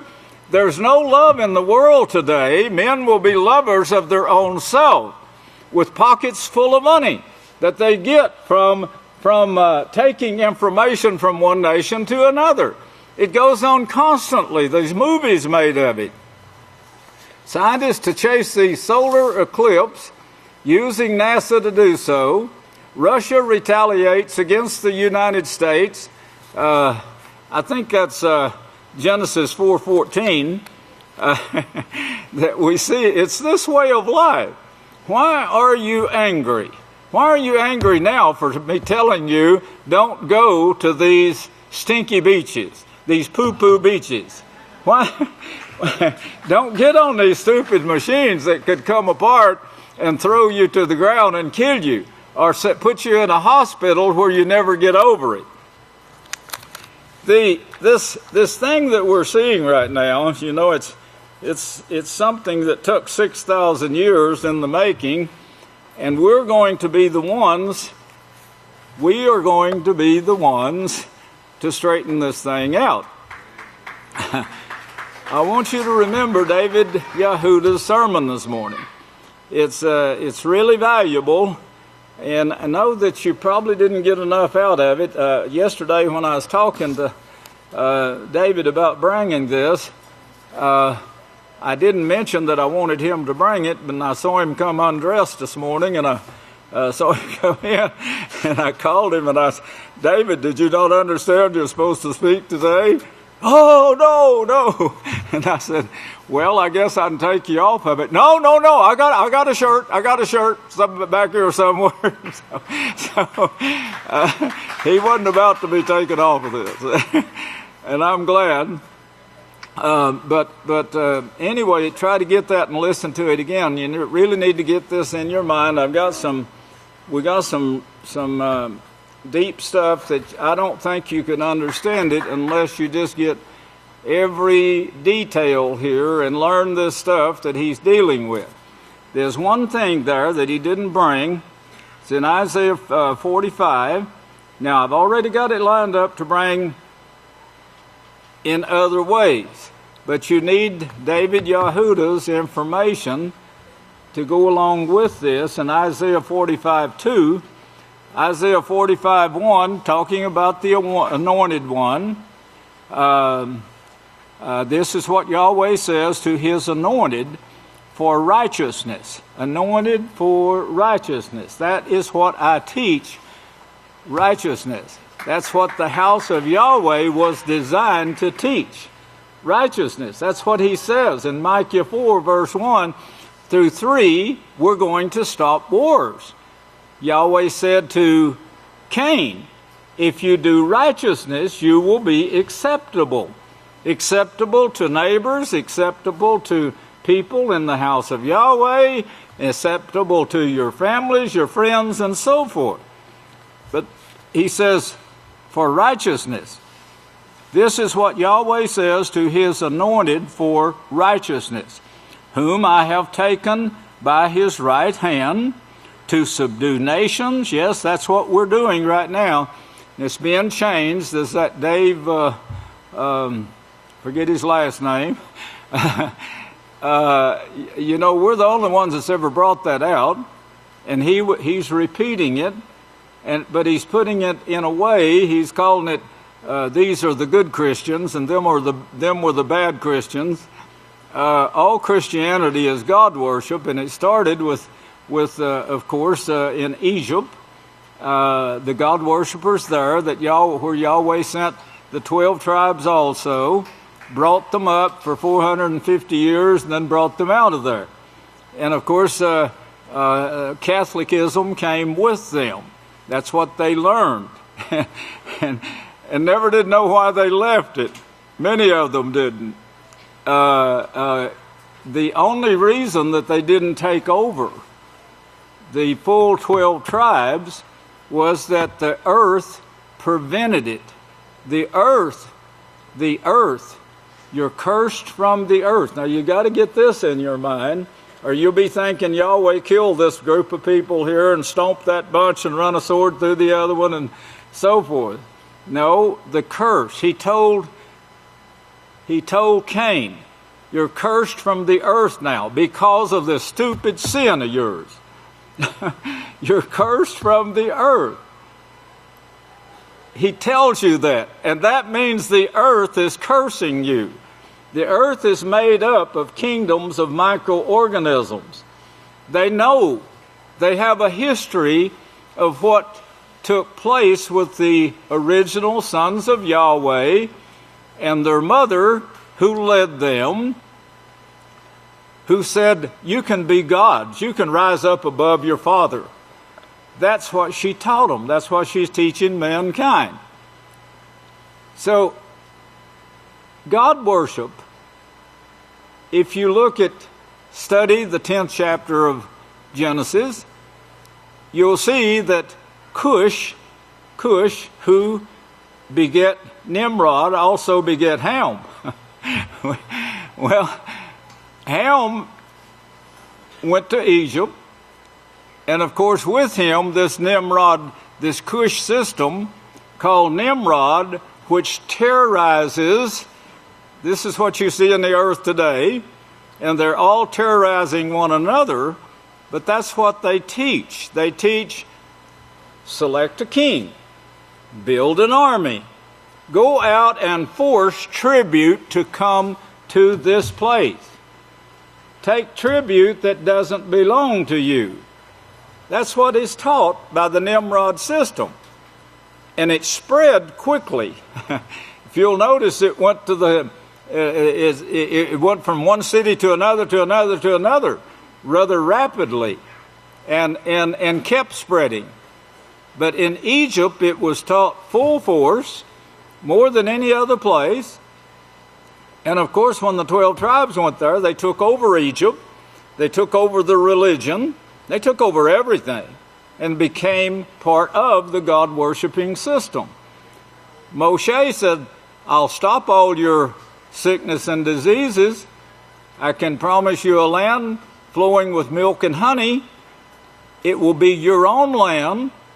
It won't be owned by the king. Remember, this was the thing with Joseph. He says there's 7 years coming. And he said to the Texas banks, he said, you can own this land. He said there's 7 years coming that are going to be really bad. And you can take so much of this grain from the people, steal it from them, and then at the end you can sell it back to them for their land. You can own every bit of this land. You can set up your own government, and you can put the squeeze on all of these people. The tribes of Israel, they forgot about that. Yahweh told them, you can have your own land. You can keep your own laws the way you want to. You can establish righteous laws that will take all sickness and disease away from you. And this is what Moshe was teaching these people for years. Moshe knew it because his family taught him. He had a great foundation, and Yahweh knew that he would, and so he planted this foundation, and you could tell from the way the mother took care of him that she knew that about these prophecies, the same way that Yeshua's mother and dad also did. They knew about these prophecies, and they taught their son. From very young, earnestly taught their son, and that son became your Savior, and that son is with you today telling you what to do. That's what Hebrews 1 shows you. He's here right now as high priest over the house of Yahweh. And as Yahweh says, beholding this group right here, That word beholding is guiding, directing, helping in every way for you to be taught what it took Israel 40 years in the wilderness to learn. Yahweh said He's going to teach you in a short time. Well, the Nimrod system of building an army, going out to collect tribute that's not yours, but building this city, that city, who also wanted a king, and then they start fighting among themselves, and the greatest one wins. And then you see the fourth beast, who becomes stronger than all, and of course he's the one that took over Jerusalem. He would have taken over earlier in the days of Korah. Did you know that? They could have taken everything. They were strong. They were the leaders. And Moshe said, okay, come in the morning, and if there's not a new thing here that you see coming from Yahweh, he said, there's not a new thing take place, then the kingdom is yours.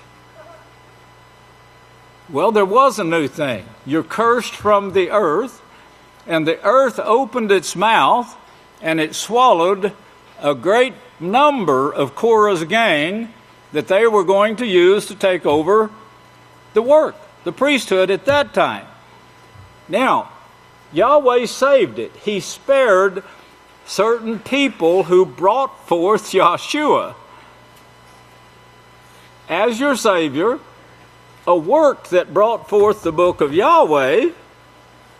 He spared those people because the earth had authority to open its mouth and fight back, to take those people out before they brought another flood. And he did. Now from that also, brethren, this work right here is also mentioned along with Yahshua, as early as Genesis 49. And of course, Abel. Well, of course, this other grew with it. It grew with Yahweh's work. It outnumbered it. It took over, and Yahweh didn't hold it back. It took over Jerusalem. Pharisees, they called themselves Pharisees, Sadducees, Essenes, and Herodians. The 7th chapter of Acts shows that these Pharisees, Sadducees, Essenes, and Herodians were the ones persecuting the prophets. Before that, they were trying to take over from Moshe, and the only thing that stopped them was they knew the earth was going to get rid of them if they tried it again. But they secretly come in individually, worked with Moshe, and then when they got to Jerusalem, when Solomon was old, they had it all set up. They took it by force and violence. Yahweh allowed them to do it. And then Acts 38 shows it was them now. Don't forget who it was. These same people that came out, the Christians, the Coptic Catholic Christians. That's what they are. That's what all Christians are. They're God worshippers. God worshippers are evil as the gods. That's what Genesis tells you. Evil, Genesis 3 verse 5. They're evil like the gods. That evilness is what's brought this about that we see lined up here, and there's 10 times this much, and there's no way of covering all the news. But this shows you how they're getting ready to bring about the nuclear war that Yahweh prophesied. The sentence, that is the proclaimed sentence that they're bringing themselves to, is nuclear burning with few men left. Now that's what we see. Well, the Isaiah here, and what Yahudah brought out today, in chapter 2, you see now this is speaking of the one that Yahweh would call, that Yeshua works through as high priest. that we work together in these last days. His donkeys and my donkeys work together in the house of Yahweh to bring forth this message to all the world.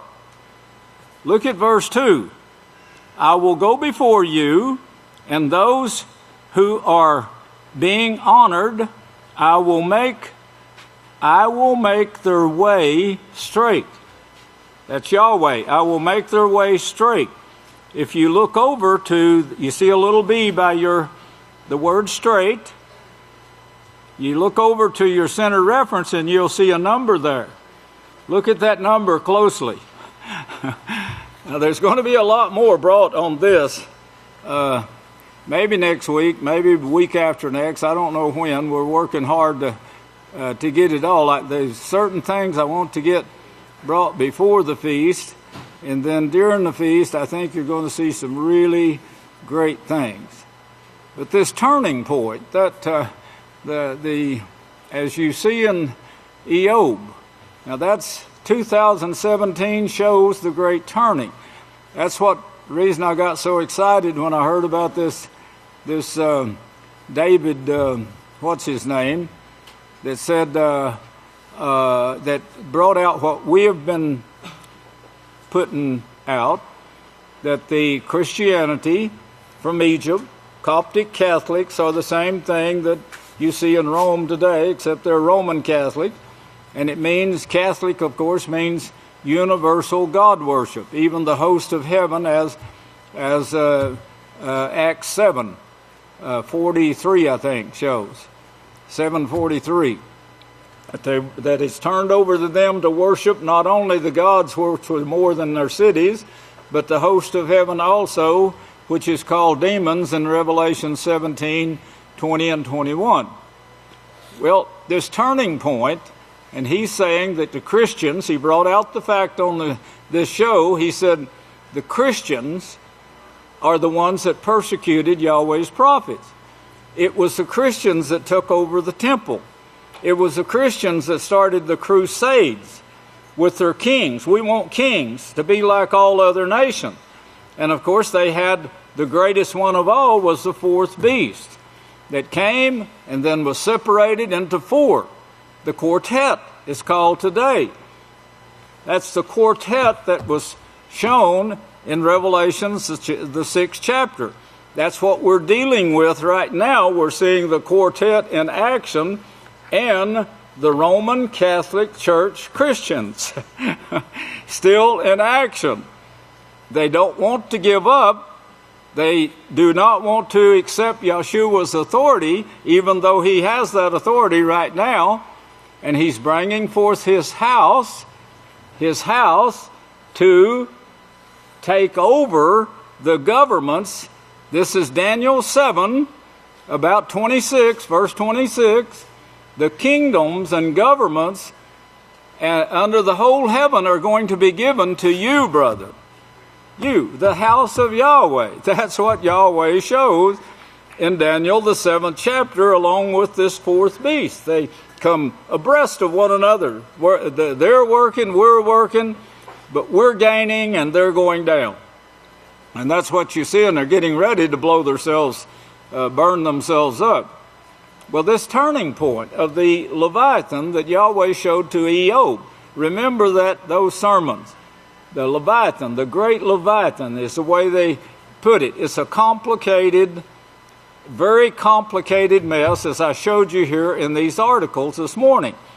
It's not fastened to one nation. It's not fastened to one city. It's interlinked with the sale of oil, with the control of money, the banking system, the economic system. The food system is also tied up in this great Leviathan that we're dealing with here right now. The food system. Now Yahweh, in the days of Egypt, Yosef told the king, do this and you will have food in the 7 lean years. you'll also own all of the land once this is over.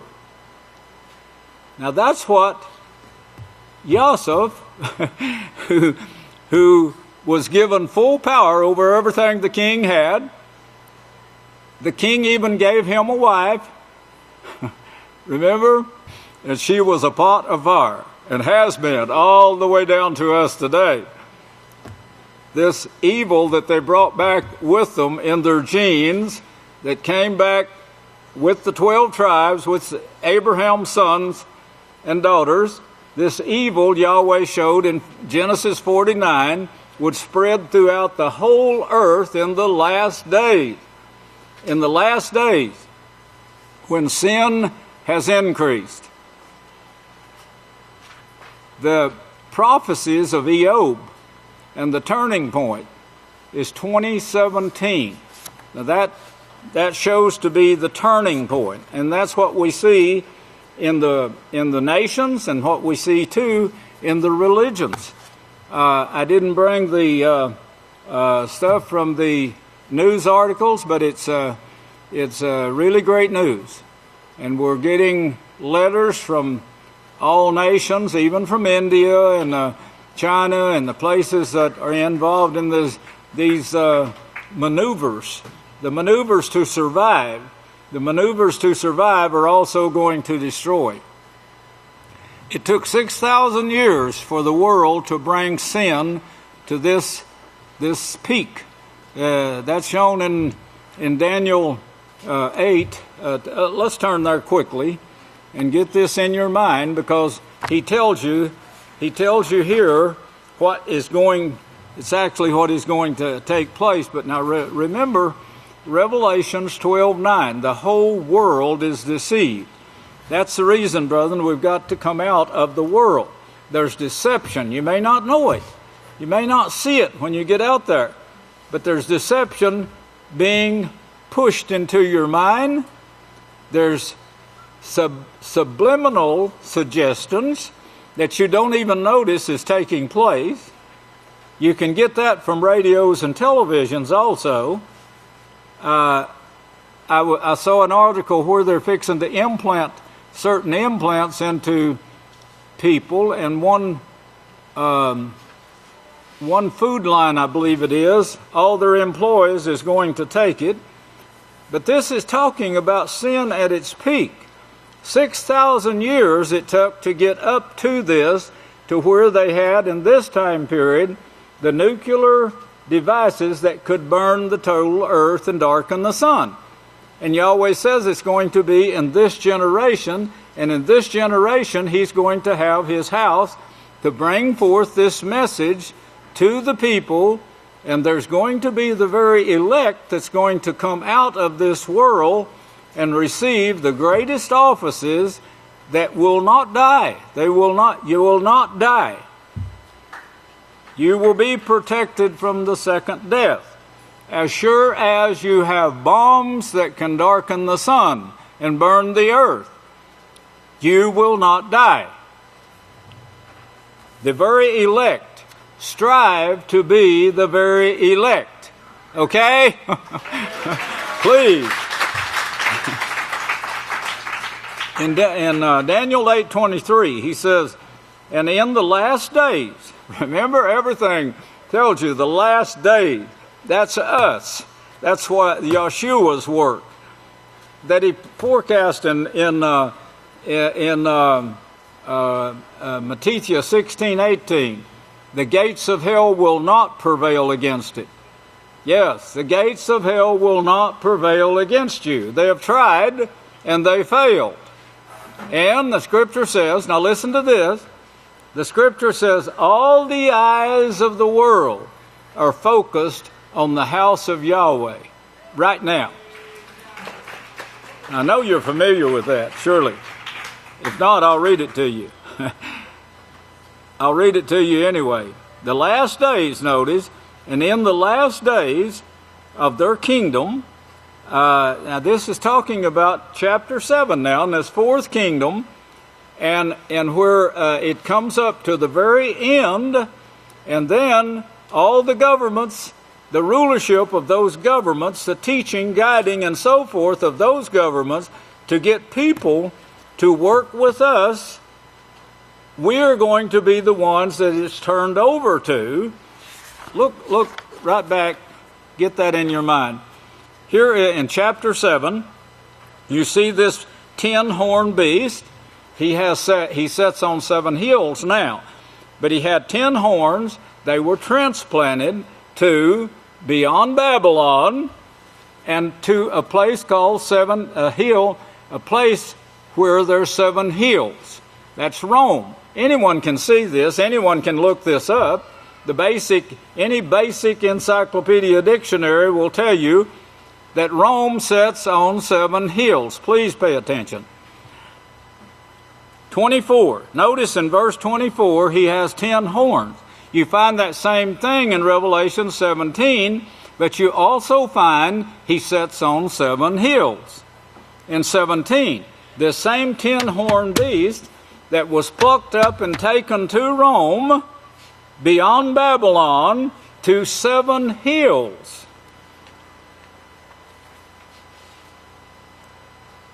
The 10 horns out of the 10 kings, that starts way back over here in verse 6, but verse 7, the 4th beast, and this is what it's talking about. And the 10 horns out of the kingdoms, or 10 kings, that's religions, will arise, and another will arise after them, and he will be different. We saw them all standing together just a few days ago.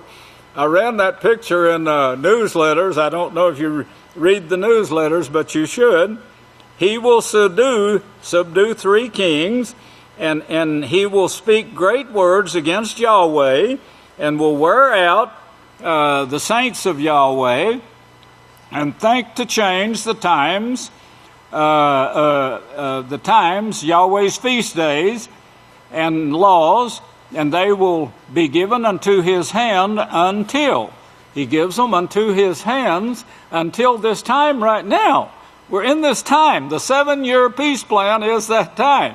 And we're in the last part of it. The time and the dividing of times, we're here right now in that.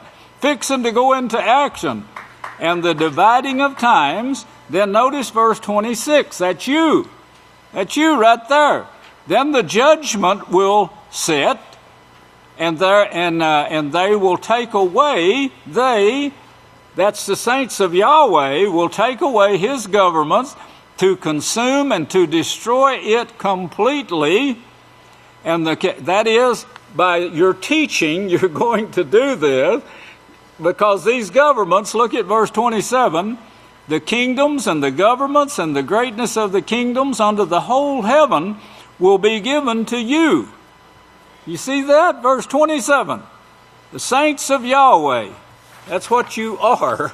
You're the saints of Yahweh. You pray with uplifted holy hands to Yahweh. Well, now back to chapter 8, verse 23. And in the last days, their kingdom, you just saw the last days of it there.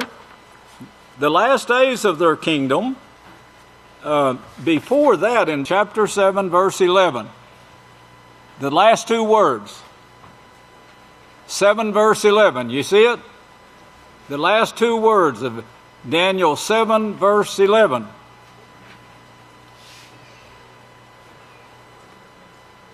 That's what you see in Revelations, Isaiah 24, Micaiah 4. Now, look back to chapter 8 there. And now in the last days, verse 23, of their kingdom, when transgressions have reached their peak, their fullness, when they can burn the earth in 1 hour. They can burn the earth in 1 hour, and without Yahweh's protection, they won't live. Nobody's going to live without his protection at that time. It's going to be the same as it was in Egypt. In 1491, we got a bunch of stuff on that too. Now that's already been brought out once, but there's a lot of other stuff now that we've found on it. Remember 1491? That was BC. BY, 1492 AY, are you listening? 1492 AY was when America was discovered, the place spoken of by Zechariah 6, where the house of Yahweh would be established by 2 witnesses. 1491 was when he brought the children of Israel out of Egypt, BY 1492. There's a bunch been brought on it already. If you forgot it, please get it. But in the last days now, the same last days, when the house of Yahweh will be established, the last days of their kingdom, when the transgressions has reached their fullness, the king of furious expression, understanding dark sentences, trickery, skilled in trickery, and deception, they've been asking the Pope. He's the one that's taking the heat, see? He's the mouth. That's also shown in Daniel 7. The mouth. They've been asking him, getting their own literature and saying, you're admitting the name is Yahweh. Now, why aren't we calling him Yahweh? And he said, well, just call God your Father. You see that deception? Now, this man is trained in this, but the cardinals, I don't know if you've ever looked up that word, but it means those who advise. It means the color scarlet red. Scarlet red, remember that? Though your sins be as scarlet? Well, the cardinals' sins are as scarlet. So is the Pope. So is the whole Vatican. So is the whole God-worshipping Coptic, Catholic, Roman, Catholic, Christian. It's all God worship. Evil like the gods. The cardinals are the ones, they're the pivot that they look to bring advice. They're the ones that advise the Pope, give him letters to read. Well, here, just read this to him. Well, call God the Heavenly Father. Well, Yahweh is not a God.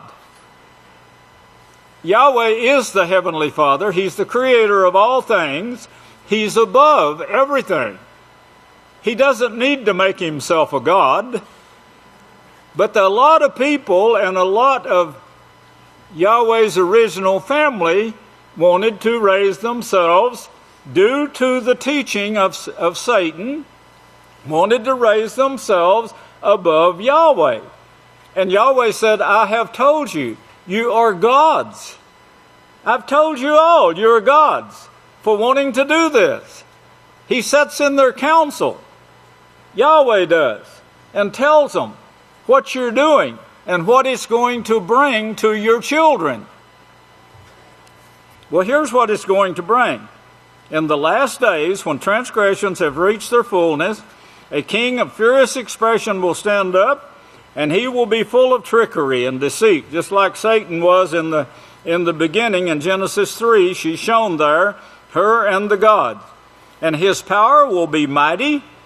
His power will be nuclear. His power will be nuclear, but not through his own power, and he will destroy astoundingly. And he will succeed and practice.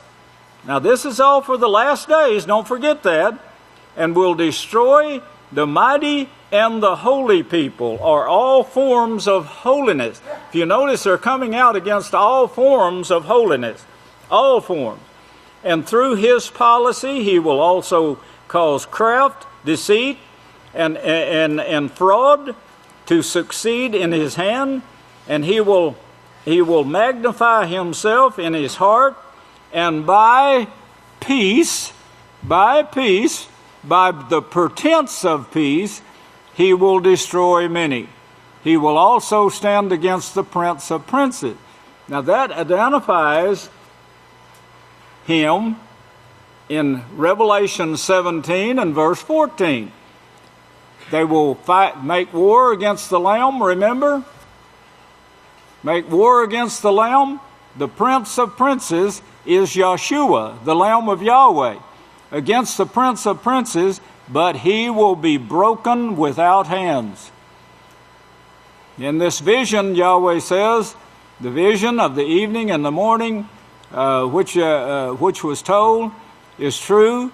Therefore, seal up the vision until the last days, when the house of Yahweh will be established, and the house of Yahweh will bring this information, draw out a people. Yahweh says, a small group called the very elect. That's what you're called by Yeshua Messiah. I'm asking you to strive to be that very elect. Try your best.